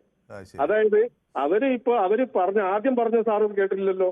ആദ്യം പറഞ്ഞ സാറിന് അറിയാലോ, ഇതേപോലെ മീഡിയയിൽ ഉണ്ടല്ലോ ആദ്യം പറഞ്ഞ കാര്യങ്ങൾ. വാഗ്ദാനം കിട്ടിയാണ് തന്നെ. അല്ല, ഞാൻ താഴെത്തട്ടിൽ നിന്ന് വന്ന ഒരാളാണ്. അപ്പൊ എനിക്ക് കൗൺസിലറായിട്ട് തന്നെ നിൽക്കണം, എന്നാലേ എനിക്ക് പൊതുജനങ്ങളുടെ ഇടയിൽ സ്വീകാര്യത ഉണ്ടാവുള്ളൂ, എനിക്ക് പ്രവർത്തിക്കാൻ പറ്റുള്ളൂ എന്ന് പറഞ്ഞിരുന്നു എന്ന് അവർ പറഞ്ഞോ? അല്ല, മേയറാക്കാൻ ആരും വാഗ്ദാനം കൊടുത്തില്ല. ഞാൻ ചോദിക്കുന്നത് അങ്ങ് പറയുന്നൊക്കെ ഞാൻ സമ്മതിച്ചു. ഞാൻ പറയുന്ന കൂടി അങ്ങ് സമ്മതിച്ചാൽ മതി. മേയറാക്കാം എന്ന് പിന്നീട് കേന്ദ്ര നേതൃത്വം ഇടപെട്ടാണ് അത് മാറ്റിയതെന്ന് അവർ പറഞ്ഞോ? ഞാനിപ്പോൾ അത് അംഗീകരിക്കുന്നു. പോടാ പുല്ലേ എന്ന് പറഞ്ഞ് എനിക്ക് ഇറങ്ങി പോകാൻ പറ്റില്ല. അടുത്ത ദിവസം പാർട്ടിയിൽ വന്നത് കൊണ്ടുള്ള ഒരു ഇതുകൊണ്ട് അവർക്ക് പെട്ടെന്ന് ഇപ്പൊ നമ്മൾ സുരേഷ് ഗോപി സാറിനെ പറ്റി പറഞ്ഞ പോലെ തന്നെ കഴിഞ്ഞ ഒരു ടൈമിൽ കുറച്ച് സമയം മുമ്പ് ഫോൺ ചെയ്ത സാറ് പറഞ്ഞല്ലോ, അത് സുരേഷ് ഗോപി സാർ ഇപ്പൊ പറഞ്ഞു കഴിഞ്ഞാൽ അവർക്ക് ദേഷ്യം പിടിച്ച മീഡിയക്കാർ എന്താ പറയുന്നത് വെച്ചാൽ അതിനനുസരിച്ച് ആ സമയത്ത് അവർ പറഞ്ഞു പോകും, അറിയാണ്ട് പറഞ്ഞു പോകും. അപ്പൊ അങ്ങനെ പറഞ്ഞു പോയതാണ്. അല്ലാണ്ട് അവരുടെ മനസ്സ് ഇത് പിന്നീട് അവർ വളരെ തുടർന്ന് അത് ആവർത്തിച്ച് വീണ്ടും തെറ്റിദ്ധരിപ്പിക്കപ്പെടണ്ട. ആവർത്തിച്ചുകൊണ്ടിരിക്കുകയാണ്. വീണ്ടും ആളുകളോട് പറയുകയാണ്, വീണ്ടും അല്ല, പറയുന്നുണ്ട്. അതൊരിക്കലും തെറ്റിദ്ധരിപ്പിക്കപ്പെടണ്ട. കാരണം അവരൊരിക്കലും എനിക്കൊരു ജനങ്ങളോടൊപ്പം തെറ്റിദ്ധാരണയുമില്ല, താഴെത്തട്ടിൽ എനിക്കൊരു തെറ്റിദ്ധാരണയുമില്ല. ഇത് തുടരെ തുടരെ അവർ അത് ആവർത്തിച്ച് താഴെത്തട്ടിൽ നിന്ന് അവർ പ്രവർത്തിക്കാൻ ഇപ്പോഴും അവര് ആദ്യം മുതലേ താഴെ ഒരു തട്ടിൽ സംഭവമാണ്. നിന്നല്ല അവർ പ്രവർത്തിക്കുന്നത്. സംസ്ഥാന വൈസ് പ്രസിഡന്റ് താഴെ തട്ടി പ്രവർത്തിക്കുന്ന ആളാണോ? സംസ്ഥാനത്തെ രണ്ടാമത്തെ ആളാണ്. കൗൺസിലർ സ്ഥാനം എന്ന് പറഞ്ഞാൽ എവിടെയാ സാർ? കൗൺസിലർ അല്ലല്ലോ, പാർട്ടിയിൽ അവർ മോൾ തട്ടിലല്ലേ, നിങ്ങളെക്കാൾ മുകളിലല്ലേ? ആയിക്കോട്ടെ, പിന്നെ ആയിക്കോട്ടെ. പിന്നെ താഴെ തട്ടിൽ എന്ത് പ്രവർത്തനം? തട്ടിലാണ് പ്രവർത്തനം. അല്ല, അത് മേൽത്തട്ടിൽ പ്രവർത്തനം ആയിക്കോട്ടെ. അവര് മത്സരിച്ച് ജയിച്ച വാർഡിൽ അവർക്ക് പ്രവർത്തിക്കണ്ടേ? പ്രവർത്തിക്കണം, സന്തോഷം തന്നെ. അപ്പൊ അവിടുത്തെ ജനങ്ങളെ പഠിച്ച് രാഷ്ട്രീയം എന്താണെന്ന് അവർ പഠിച്ചു തന്നാൽ ചിലപ്പോ അടുത്ത MLA മന്ത്രിയോ മാറും. സംസ്ഥാന വൈസ് പ്രസിഡന്റ് ആക്കി വെച്ചിരിക്കുന്നത്. അടുത്ത MLA മന്ത്രിയോ മാറട്ടെ. അതല്ലേ പറയുന്നത്. കഴിവുള്ള ആളുകൾ നിങ്ങൾ പാർട്ടി ജയിപ്പിക്കുകയാണെങ്കിൽ സന്തോഷം തന്നെ. പക്ഷേ അത് ഈ രാഷ്ട്രീയം പഠിക്കാത്ത ആളെയാണോ നിങ്ങൾ സംസ്ഥാന വൈസ് പ്രസിഡന്റ് ആക്കി വെച്ചതെന്നാണ് എന്നെ അത്ഭുതപ്പെടുന്നത്. രാഷ്ട്രീയം പഠിക്കാത്തതെന്നല്ല, അവര് പഠിച്ചു വരുന്നല്ലേ ഉള്ളൂ. ശരി, അല്ലാണ്ട് പിന്നെ അവരിപ്പോ കേറി വന്നു, അവർക്ക് ഒരു സ്ഥാനം കൊടുത്തു, ഓക്കെ, സമ്മതിച്ചു. പക്ഷെ അവര് സമ്മതിച്ചാൽ മതി, അത്രയേ ഉള്ളൂ പ്രശ്നം. അത്രേ ഉള്ളൂ. അത് സമ്മതിച്ചു. അത് പാർട്ടിയാണ് തീരുമാനിച്ചത്. പാർട്ടി അവർക്ക് സ്ഥാനം കൊടുത്തതും കാര്യങ്ങളൊക്കെ പാർട്ടിയാണ് തീരുമാനിച്ചത്. പാർട്ടി ചിലപ്പോൾ നാളെ MLA സ്ഥാനം കൊടുക്കും, ജയിച്ചു കഴിഞ്ഞാല് മന്ത്രി സ്ഥാനം കിട്ടും. അതൊക്കെ പാർട്ടിയാണ് തീരുമാനിക്കുന്നത്. ഇത് മേലെ സംസ്ഥാനത്തും അതിന്റെ അപ്പുറത്തേക്കും പോയ ഒരു കേസാണല്ലോ. അല്ല, തെരഞ്ഞെടുപ്പിൽ അങ്ങ് പറയുന്നതൊക്കെ എനിക്ക് മനസ്സിലായി. തെരഞ്ഞെടുപ്പിൽ എപ്പോഴും പാർട്ടി നേതാവ് മത്സരിച്ച് ജയിച്ചോളണമെന്നില്ല. അത് വിജയസാധ്യതയാണ് തെരഞ്ഞെടുപ്പിൽ എല്ലാ രാഷ്ട്രീയ പാർട്ടികളും നോക്കാറ്. അതുകൊണ്ടാണല്ലോ സിനിമാ നടന്മാരെ, ചലച്ചിത്രകാരന്മാരെ, എഴുത്തുകാരന്മാരെ, സാംസ്കാരിക നായകരെ, മറ്റു രംഗങ്ങളിൽ പ്രവർത്തിക്കുന്നവരെ, ഇതുപോലെ IPS കാരെന്ന് പറഞ്ഞാൽ ഇപ്പോൾ ശ്രീലേഖയിൽ ആദ്യം വരുന്നത് കിരൺ ബേദി ഡൽഹി മുഖ്യമന്ത്രിയായി ആദ്യഘട്ടത്തിൽ മത്സരിച്ച ഒരാളാണ്. ആ തെരഞ്ഞെടുപ്പ് ഡൽഹിയിൽ പോയി കവർ ചെയ്തിട്ടുള്ള ആളാണ് ഞാൻ, എനിക്കറിയാം. അപ്പോൾ പിന്നീട് അവർ ഗവർണറായി, അങ്ങനെ ഗവർണറല്ല ലഫ്റ്റനന്റ് ഗവർണറായി. ഇങ്ങനെ പല ആളുകളെയും ഒക്കെ പലതരത്തിൽ വിജയസാധ്യത നോക്കി സ്ഥലത്ത് കൊണ്ടുവരും. പക്ഷെ പാർട്ടിയിൽ നേതൃത്വം കൊടുക്കുന്നത് പലപ്പോഴും എനിക്ക് തോന്നുന്നത് അത് പാർട്ടി പരിചയമുള്ളവർക്കാണ് കൊടുക്കാറ്. ശരി, ഓക്കെ, ഏതായാലും വ്യക്തമാണ്. അപ്പം മനു എഴുതാപ്പുറം വായിക്കുകയാണെന്നാണ് എന്നോട് രാമകൃഷ്ണൻ പറയുന്നത്. ഞാൻ എഴുതാത്ത ഒരു പുറവും വായിക്കുന്നില്ല, ഞാൻ കേട്ട കാര്യം പറഞ്ഞതേ ഉള്ളൂ. അത് ശ്രീ രാമകൃഷ്ണനെ വേദനിപ്പിച്ചെങ്കിൽ ദയവായി ക്ഷമിക്കണം എന്ന് എനിക്ക് പറയാനുള്ളൂ. പക്ഷെ ഞാനിത് പറഞ്ഞുകൊണ്ടേയിരിക്കും, അതാണ് എൻ്റെ പ്രശ്നം. അപ്പോൾ ബ്ലൈറ്റി ഡേയ്സിനെ സുനിൽകുമാർ എന്തോ പറയുന്നുണ്ട്. കൃഷ്ണൻകുട്ടി ചേട്ടൻ VS-നെ മുന്നിൽ നിർത്തി ജയിച്ച് പിണറായി സഖാവ് മുഖ്യമന്ത്രി ആയതും ഒക്കെ ഓർമ്മിക്കുന്നുണ്ട്. ഓക്കെ, ശരി. അപ്പോൾ ജയകുമാർ പറയുന്നു ശ്രീലേഖ പറഞ്ഞത് വയനാട്ടിൽ അറിയാതെ പോയതാണ്, തിരുവനന്തപുരംകാർ നല്ലവണ്ണം കേട്ടിരുന്നുവെന്ന്. അപ്പോൾ വയനാട്ടുകാരനും കേട്ടിരുന്നു, പക്ഷേ അതിങ്ങനെ തർക്കിക്കാൻ വേണ്ടി എന്നോട് പറയുന്നു എന്നേ ഉള്ളൂ എന്നാണ് ഞാൻ വിചാരിക്കുന്നത്. ഓക്കെ, ഏതായാലും അപ്പോൾ ഇതാണ് ഇങ്ങനെ വാർത്തകൾ പോവുകയാണ്. അപ്പോൾ പ്രസന്നൻ സന്തോഷുണ്ട് കാസർഗോഡ് നിന്ന്. സന്തോഷ്, ഹലോ, നമസ്കാരം. നമസ്കാരം സാർ. ഈ തർക്കവും വാദപ്രതിവാദങ്ങളൊക്കെ കേട്ട് സന്തോഷിന് എന്ത് തോന്നുന്നു? കാസർഗോഡുകാർക്ക് തിരുവനന്തപുരത്തിൻ്റെ കഥ കേട്ടിട്ട്. തിരുവനന്തപുരത്തിന്റെ കഥ കേട്ടിട്ട് ഇനിയെ തലക്കേക്കുന്ന എനിക്ക് തോന്നുന്നു. നേരത്തെ നമുക്കറിയാം, ശ്രീലേഖ മാഡം തന്നെ പറഞ്ഞാണ് 3 പ്രാവശ്യം എൻ്റെ അടുത്ത് വരികയും ഞാൻ സമ്മതിക്കാതിരുന്നു. ലാസ്റ്റ് നേരാക്കാം എന്നുള്ളൊരു വാഗ്ദാനം അവർക്ക് കൊടുത്തിരുന്നു. അവരെ ബൈറ്റ് തന്നെയാണ് ഇത് പുറത്തു വന്നത്, അല്ലേ? അവരെ ബൈറ്റ് തന്നെയാണ് ഇത് പുറത്തു വന്നത്. നമ്മൾ മാധ്യമങ്ങൾ വളച്ചൊടിക്കുന്നതോ ഒന്നുമല്ല. പിന്നെ ശ്രീലേഖ മാഡത്തിന് ഒരു മോഹം ഉണ്ടായിരുന്നു മേയർ സ്ഥാനം കിട്ടണം എന്നുള്ളത്. ആ മേയർ സ്ഥാനം പിന്നെ കൊടുക്കുമെന്ന് പറഞ്ഞ് വാഗ്ദാനം ചെയ്തതുകൊണ്ടാണ് ശ്രീലേഖ മാഡത്തെ മത്സരിപ്പിച്ചത്, ജനങ്ങളുടെ മുമ്പിൽ അവതരിപ്പിച്ചത്. നമുക്ക് നേരത്തെ അറിയാം, പിന്നെ VS-നെ കാണിച്ചുകൊണ്ട് പിന്നെ മത്സരിപ്പിച്ചിട്ട് പിണറായിനെ മുഖ്യമന്ത്രിയാക്കുന്ന രീതി അതേപോലെ തന്നെയാണ്. ഇപ്പൊ നേരത്തെ ഒരു പ്രശ്നം പറഞ്ഞു, രാഷ്ട്രീയത്തിൽ കള്ളത്തരം പറയാൻ അവർക്ക് അറിയത്തില്ല. സത്യമാണ്, രാഷ്ട്രീയത്തിൽ കള്ളത്തരം പറയാൻ പഠിക്കണം. വാഗ്ദാനങ്ങൾ 3.5 കോടി ജനങ്ങൾക്ക് വാഗ്ദാനം ചെയ്തിട്ട് നടത്തപ്പാക്കുന്നില്ല. പിന്നെയാണോ പിന്നെ ശ്രീലേഖയ്ക്ക് വാഗ്ദാനം കൊടുത്തു കഴിഞ്ഞാൽ നടത്തണം നിർബന്ധമൊന്നുമില്ല. പിന്നെ അവര് തന്നെ പറഞ്ഞു എന്റെ കേന്ദ്രത്തിലൊക്കെ പോയിട്ട് അല്ലെ അവര് പറഞ്ഞ പോലെ അല്ലേ നിൽക്കാൻ പറ്റുള്ളൂ. അപ്പൊ ഇത് ഉറപ്പാണ്, മേയർ സ്ഥാനം കൊടുക്കാമെന്ന് പറഞ്ഞുകൊണ്ടാണ് മത്സരിപ്പിച്ചതെന്ന് 100% ഉറപ്പാണ്. ഇനി അവര് ചെയ്യേണ്ട ഒരു കാര്യം, പിന്നെ കൗൺസിലറായി പൊതുസേവനം നടത്തുക, ജനങ്ങളെ സേവിക്കാനല്ല വരുന്നത്. അത് ഏത് പോസ്റ്റിലിരുന്നാലും ഇവരെല്ലാം പറയുന്നത് അങ്ങനെയാണല്ലോ, ഞങ്ങൾക്ക് ജനങ്ങളെ സേവിക്കണം എന്ന് പറയുന്നത്. ജനങ്ങളെ സേവിക്കണം, ഏത് പോസ്റ്റിലിരുന്നാലും സേവിക്കാലോ. അത് ജനങ്ങളെ സേവിക്കാം, ആരെങ്കിലും ഉപദ്രവിക്കണമെങ്കിൽ മാത്രമേ അധികാരം ആവശ്യമുള്ളൂ. ജനങ്ങളെ സേവിക്കാൻ ഒരു അധികാരം ആവശ്യമില്ല. ഇപ്പൊ എന്ന് വെച്ചാല് ഇവർക്ക് പിന്നെ മാധ്യമങ്ങൾ ചോദിക്കുമ്പോൾ അവരങ്ങനെ പറഞ്ഞു എന്നുള്ളത് പറഞ്ഞിട്ട് കാര്യമില്ല. കാരണം ഒരു IPS ഉദ്യോഗസ്ഥയായിരുന്നു, ഒരു DGP ആയിരുന്നു. അവർക്ക് മാധ്യമങ്ങളുടെ മുമ്പിൽ എന്ത് പറയണം ഏത് പറയണം എന്ന് അവർക്കറിയാം. മാധ്യമങ്ങൾ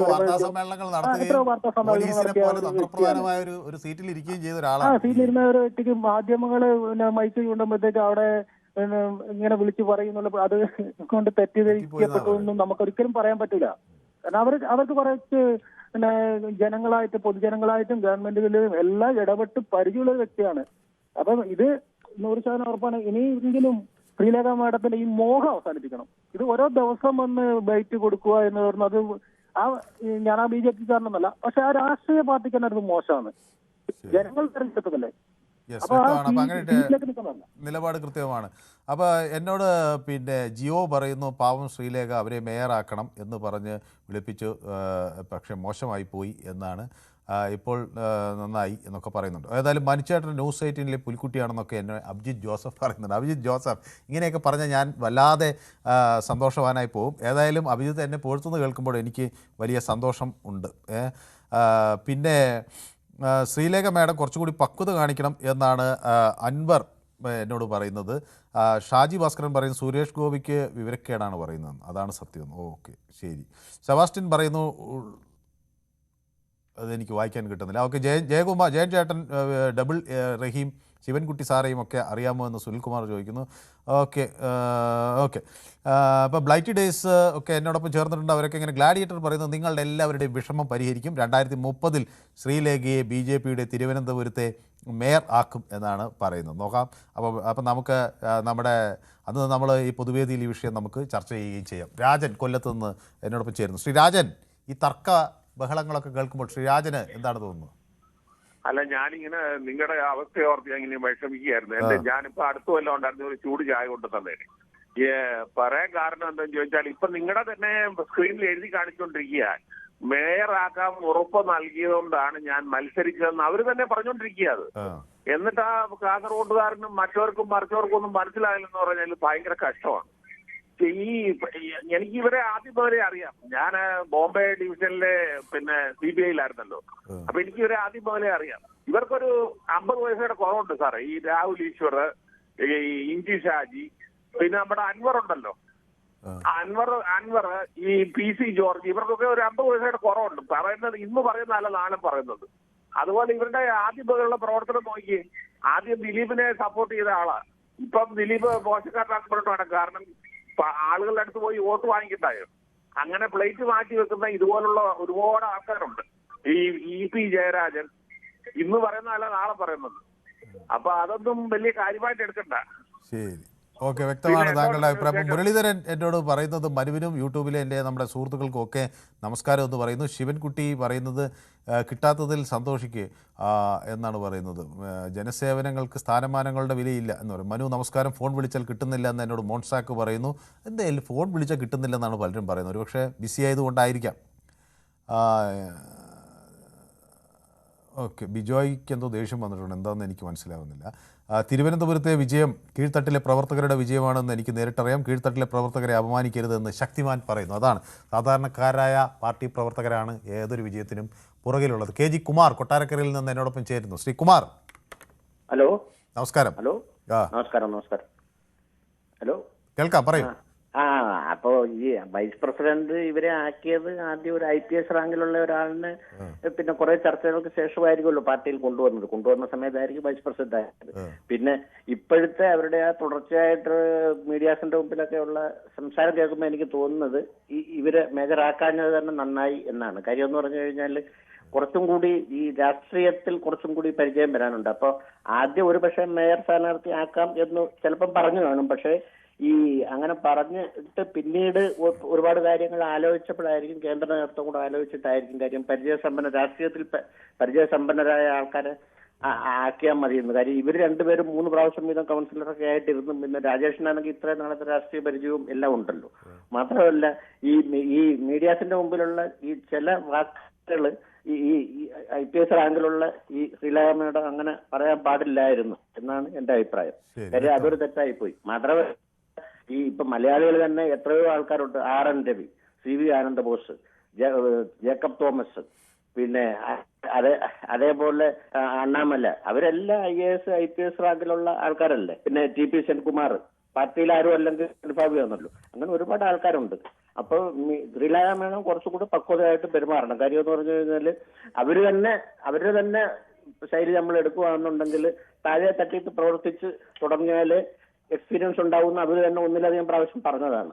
ശരി, വ്യക്തമാണ് താങ്കളുടെ അഭിപ്രായം. അപ്പോൾ രവീന്ദ്രൻ കൂടി എന്നോടൊപ്പം ചേരുകയാണ് കാഞ്ഞിരപ്പള്ളിയിൽ നിന്ന്. ശ്രീ രവീന്ദ്രൻ, ഹലോ, ഇത് നമസ്കാരം മനു. നമസ്കാരം. ഇത് വീണ്ടും വാദപ്രതിവാദങ്ങളിലേക്ക് നീങ്ങുമോ, അതോ ഇതോടുകൂടി ശ്രീലേഖ ഇത് അവസാനിപ്പിക്കും എന്ന് തോന്നുന്നുണ്ടോ? എന്താണ് നിങ്ങളുടെ ഒരു വിലയിരുത്തൽ പാർട്ടിക്കകത്തുനിന്ന്? അത് മനു, ഇതിനകത്ത് ഈ ശ്രീലേഖയൊക്കെ ഇച്ചിരി പക്വത പാലിക്കേണ്ട ഒരു ആളാണ്. കാരണം വെച്ചാൽ IPSC ജോലി ചെയ്യുന്ന പോലെ അല്ല ഇത്.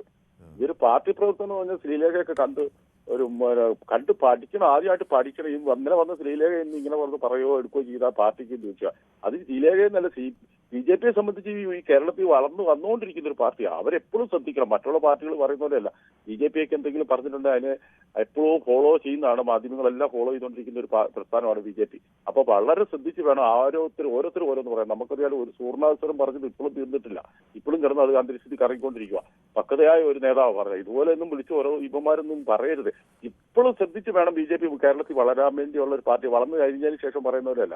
ഇപ്പോൾ വളർന്നുകൊണ്ടിരിക്കുന്ന ഒരു പാർട്ടി വളരെ ശ്രദ്ധിച്ച് വേണം ഓരോ നേതാവും ഓരോ അണികളും പറയാവുള്ളൂ. മാധ്യമങ്ങളോട് പ്രത്യേകിച്ച് വളരെ ശ്രദ്ധിച്ച് വേണം പറയാൻ. അതുപോലെ അവരൊന്ന് മനസ്സിരുത്തി, അവർ കേരളത്തിലുള്ളവരാണ്, അവർ ഓർക്കട്ടെ. ദീപ്തി മേരി വർഗീസ് എന്ന് പറഞ്ഞ ആ പെൺകുട്ടി എത്രയോ വർഷമായിട്ട് ഈ കോൺഗ്രസിന്റെ ഇടിയും കൊത്തും പോലീസിന്റെയും നാട്ടുകാരുടെയും പത്രപ്രവർത്തകരും എല്ലാം ആട്ടും തുപ്പും എല്ലാം കേട്ട് വളർന്ന ആ പെൺകുട്ടിയെ മാറ്റി നിർത്തിയില്ലേ, മേജറാക്കാന്ന് പറഞ്ഞ് മാറ്റി നിർത്തില്ലേ. വേറൊരു പെൺകുട്ടി പറഞ്ഞു, സ്ത്രീ പറഞ്ഞില്ലേ, സൂക്കേസ് അടുത്ത് പൈസയും കൊണ്ട് ആരാ വേണുപോലെ വന്നെന്നൊക്കെ അല്ലേ പറഞ്ഞേ കോൺഗ്രസിലെ. അതുപോലെ എല്ലാ പാർട്ടിയിലും നമ്മൾ കേരളം നാട്ടിൽ KR ഗൗരി ഭരിക്കട്ടെ എന്ന് പറഞ്ഞ് നമ്മളെല്ലാം കൂടി പറത്തിലേറ്റിട്ട് ആരാ ഭരിച്ചത്? ഇതെല്ലാ പാർട്ടിയിലും ഉള്ള. പക്ഷേ ശ്രീലേഖ ഇന്നലെ വന്ന ആൾ ഇത്രയും കൊമ്പുകുത്തി വാലക്കുത്തി ചാടൊന്നും വേണ്ട ആവശ്യമൊന്നുമില്ല. അവിടുത്തെ ഇപ്പോഴിരിക്കുന്ന മേയർ എന്ന് പറഞ്ഞ രാജേഷ് നമുക്കറിയാം, SFI കൂടെ കയറി വന്ന് ഒരു പാർട്ടി SIB വന്നിട്ട് പെട്ടെന്ന് BJPയിലോട്ട് വന്ന് BJPയിൽ എത്രയോ വർഷമായിട്ട് എന്തേരെ അധ്വാനിച്ച് വന്ന പാർട്ടിയാണ്. അതുകൊണ്ട് രാജേഷ് തന്നെ ഇരിക്കട്ടെ. അവർക്കൊന്നും അതിനുള്ള പക്വതയായില്ല. അക്കതയാവുമ്പോൾ ഞങ്ങൾ ഏൽപ്പിക്കാം. അതായിരിക്കും പറയാം. യെസ്, അത് കുറേയൊക്കെ ശരിയാണ്. കാരണം രാജേഷിനെ നമുക്കറിയാം, എത്രയോ സമരങ്ങൾ നയിച്ച യുവമോർച്ചയിലൂടെ വന്ന് പിന്നെ BJPയിലെത്തിയ നേതാവാണ്. ഓക്കെ, അപ്പോൾ രാജൻ വിളിക്കുമ്പോൾ എല്ലാ ദിവസവും കിട്ടുന്നുണ്ട്, അതെങ്ങനെയാണെന്ന് മോൻസാക്ക് എന്നോട് ചോദിക്കുന്നു. അപ്പോൾ ഇത് എനിക്കറിയില്ല കേട്ടോ, അദ്ദേഹത്തിൻ്റെ തന്ത്രം എന്താണെന്ന് അദ്ദേഹത്തോട് തന്നെ ചോദിക്കണം. ബിജോയ് ബാബു എന്നോടൊപ്പം ചേർന്നിട്ടുണ്ട്. സേവിച്ചതിന് നന്ദി എന്നൊക്കെ പറയുന്നുണ്ട്. പെൻഷൻ കിട്ടുന്നുണ്ടല്ലോ എന്നൊക്കെയാണ്. എനിക്ക് തോന്നുന്നു ശ്രീലേഖയോടാണ്. KG കുമാർ പറഞ്ഞത് 100% ശരിയാണ് എന്ന് സദാനന്ദൻ നായർ പറയുന്നു. അപ്പോൾ KG കുമാറിനെ ചിലരെ പിന്തുണയ്ക്കുന്നുണ്ട്. അപ്പോൾ പ്രസന്നൻ എൻ്റെ മാളയിൽ നിന്ന് എന്നോടൊപ്പം ചേരുന്നു. ശ്രീ പ്രസന്നൻ, നമസ്കാരം സാർ. നമസ്കാരം. ഇത് അത്ര വലിയ വിഷയമാക്കേണ്ട കാര്യമുണ്ടെന്ന് എനിക്ക് തോന്നണില്ല. അതില് മാഡം കുറച്ച് രാഷ്ട്രീയത്തിൽ പരിചയക്കുറവുള്ള ഒരു വ്യക്തിയാണെന്ന് ഇപ്പൊ നമുക്ക് മനസ്സിലായിട്ടുണ്ട്. ഈ അവരുടെ ഒരു സംസാരത്തിൽ നിന്ന് നമുക്ക് മനസ്സിലായിട്ടുണ്ട്. പിന്നെ പാർട്ടി പലതും പരിശോധിച്ചിട്ട് അവസാന നിമിഷമാണ് രാജേഷിന്റെ പേര് പറഞ്ഞത്. അപ്പൊ അതില് അവർക്ക് അഭിപ്രായ വ്യത്യാസമൊന്നുമില്ല. കുറച്ച് മോഹഭംഗം ഉണ്ട്, അതാവൂന്ന് വിചാരിച്ചു എന്നൊക്കെയാണ് പറയണത്. ആരെങ്കിലും പറഞ്ഞിട്ടുണ്ടാവും മേയർ ആവാൻ സാധ്യതയുണ്ടെന്ന്. ഇലക്ഷന് മുന്നേ മേയർ ആവുമെന്ന് പബ്ലിഷ് ചെയ്തിട്ടല്ല ഇലക്ഷൻ നടന്നിട്ടുള്ളൂ എന്നുള്ളത് നമുക്കറിയാം, കൃത്യമായിട്ട് അറിയാം. പിന്നെ ഇലക്ഷന് ശേഷം വന്ന ബൈറ്റുകളിലാണ് നമുക്ക് ഇങ്ങനെ ആവുമെന്ന് വിചാരിച്ചു പലരും പക്ഷേ ഇത് ഒരു വൈസ് പ്രസിഡന്റ് കൂടിയാണ് ഇവര് പാർട്ടിയുടെ, അതുകൂടി നമ്മൾ ഓർക്കണം. അതെ, വൈസ് പ്രസിഡന്റ് എന്ന് വെച്ചാൽ അവരെ പോലെ ഒരു വ്യക്തി, ഉന്നതമായ സ്ഥാനത്തിരുന്ന വ്യക്തി വരുമ്പോ പാർട്ടിയിൽ അതിനനുസൃതമായ ഒരു സ്ഥാനം കൊടുക്കണം എന്നുള്ള ഒരു സാമാന്യ മര്യാദ 3-4 വൈസ് പ്രസിഡന്റുമാരുള്ളിൽ ഒരാളാക്കി എന്നുള്ളതിൽ കവിഞ്ഞ് 3-4 പാർട്ടി പ്രവർത്തകരിൽ രാജ്യത്തെ ഏറ്റവും പ്രമുഖരായ അല്ലെങ്കിൽ സംസ്ഥാനത്തെ ഏറ്റവും പ്രമുഖരായ 3-4 പാർട്ടി പ്രവർത്തകർക്ക് കൊടുക്കേണ്ട തസ്തികയിൽ ഒന്നാണ് കൊടുക്കുന്നത്. ഇതാ അവിടെയാണ് ഈ പ്രശ്നമൊക്കെ സംഭവിക്കുന്നതെന്നാണ് എനിക്ക് തോന്നുന്നത്. ഉന്നതരായ ആളുകൾ അവർ PSC പരീക്ഷ എഴുതി വിജയിച്ചു, സന്തോഷം തന്നെ. UPSC പരീക്ഷ എഴുതി വിജയിച്ചു, സന്തോഷം തന്നെ. അവരിങ്ങോട്ട് വരുമ്പോൾ ഇവിടെ സാധാരണക്കാരൻ്റെ പ്രശ്നങ്ങളുമായി തെരുവിൽ പോരാടി നിന്ന എത്രയോ മനുഷ്യരെ മറന്ന് ഇതുപോലെ വൈസ് പ്രസിഡന്റ് സ്ഥാനമൊക്കെ താലത്തിൽ വെച്ച് നീട്ടി കൊടുക്കുമ്പോൾ ഉണ്ടാകുന്ന പ്രതിസന്ധിയാണിത് എന്നെനിക്ക് പറയാതിരിക്കാനാവില്ല. അതെ, സാർ പറഞ്ഞത് 100% ശരി. നമ്മുടെ ഇപ്പൊ എനിക്ക് മുന്നിൽ സംസാരിച്ച ഒരു മാന്യ വ്യക്തി പറഞ്ഞ പോലെ അത് ദീപ്തി മേരി വർഗീസിന്റെ കാര്യത്തിലായാലും പണ്ട് നമ്മുടെ KR ഗൗരിയമ്മയുടെ കാര്യത്തിലായാലും ഇതുപോലുള്ള ഇതിലും വലുതായിട്ടുള്ള സംഭവങ്ങളൊക്കെ നമ്മുടെ നാട്ടിൽ ഉണ്ടായിട്ടുണ്ട്. പക്ഷേ ഈ എന്നെ സംബന്ധിച്ചോളം ഇപ്പൊ പറയുകയാണെങ്കിൽ നമ്മുടെ ഈ മേഡത്തിന് ഉന്നത പദവികൾ അദ്ദേഹത്തിന് വേണ്ടിയിട്ട് കാത്തിരിക്കുന്നുണ്ടാവും എന്നാണ് എനിക്ക് 100% വിശ്വസിക്കാനുള്ളത്. അവർ യാതൊരു കാരണവശാലും നിരാശപ്പെടേണ്ടി വരില്ല. പാർട്ടി അതൊക്കെ കണ്ടറിഞ്ഞ് പ്രവർത്തിക്കാനുള്ള കെൽപ്പ് BJPക്ക് ഉണ്ടെന്നാണ് ഞാൻ ധരിക്കുന്നത്. വ്യക്തമാണ് താങ്കളുടെ അഭിപ്രായം. അനുഭവ സമ്പത്തുള്ളവരുടെ ഭരണം നടത്തണം, അനുഭവ സമ്പത്തുള്ളവരാണ് ഭരണം നടത്തേണ്ടത്. ഈ പൊതുവേദി സ്ഥിരം കുറേ ആളുകൾ വിളിക്കുന്നു, നമുക്ക് അറിയാം അവർ എന്താണ് പറയാൻ പോകുന്നതെന്ന്. തിരുവനന്തപുരം എന്നൊക്കെ എന്നോട് ഇന്ദിരയാണ് പറയുന്നത്. Okay, okay. അപ്പോൾ ശ്രീലേഖ IPS മലയാള മാധ്യമ മാപ്രകളുടെയും മാനനഷ്ടത്തിന് കേസ് കൊടുക്കുകയാണ് വേണ്ടത്. എന്തിന് പറഞ്ഞ കാര്യം ആളുകൾ ചർച്ച ചെയ്തതിന് മാനനഷ്ടത്തിന് കേസ് കൊടുത്തിട്ടുന്ന കാര്യം അവർക്ക് ആ നിലപാട് ഇപ്പോഴും മാറ്റിയിട്ടില്ല. പിന്നെയും ചോദിക്കുമ്പോഴും ഇതിൽ മാനനഷ്ടം ഒന്നും സംഭവിച്ചിട്ടില്ല. അവർ പറയാനുള്ള കാര്യം അവർ പറഞ്ഞു, അത് നിങ്ങൾക്ക് ദഹിക്കുന്നില്ല എന്നതേ ഉള്ളൂ. ശ്രീലേഖ BJPക്ക് എന്നും തലവേദന തന്നെ. ഒരു പോലീസ് ഉദ്യോഗസ്ഥയ്ക്ക് കോർപ്പറേഷൻ കൈയാളാൻ പറ്റുമെന്ന് തോന്നുന്നില്ല എന്നാണ് രഘുനന്ദനൻ എന്നോട് പറയുന്നത്. മൂവാറ്റുപുഴ മുതൽ കാലടി വരെയുള്ള റോഡിലെ തിരക്ക് ഒരു ദിവസം ചർച്ച ചെയ്യാമോ എന്നാണ്. അത് പലരും എന്നോട് പറയുന്നുണ്ട്. അമ്പാടി അവിടെ ഭയങ്കര തിരക്കാണെന്നും റോഡിൽ ഒട്ടനവധി പ്രശ്നങ്ങളുണ്ടെന്നും ആളുകൾക്ക് സുഖമായി യാത്ര ചെയ്യാൻ കഴിയുന്നില്ല എന്നൊക്കെ പറയുന്നുണ്ട്. അപ്പോൾ അത് എനിക്ക് തോന്നുന്നത് ഈ ഹൈവേ ഒക്കെ ശരിയാകുമ്പോൾ കുറേയൊക്കെ പ്രശ്നങ്ങൾ പരിഹരിക്കുമെന്നാണ് ഞാൻ വിചാരിക്കുന്നത്. ഏതായാലും അങ്ങ് പറഞ്ഞ ആ സംഗതി ഒരു പ്രധാനപ്പെട്ട കാര്യം തന്നെ. അപ്പോൾ മുൻ മന്ത്രി തയ്യൽ കട തുടങ്ങുന്നു എന്ന് കേൾക്കുന്നു, നേരാണോ? ശരി, ഓക്കെ. അപ്പോൾ എനിക്കൊരു ചെറിയ ഇടവേള അനിവാര്യമാണ്. അപ്പോൾ ഞാൻ ഇടവേള എടുത്തിട്ട് പെട്ടെന്ന് മടങ്ങി വരാം. Short break.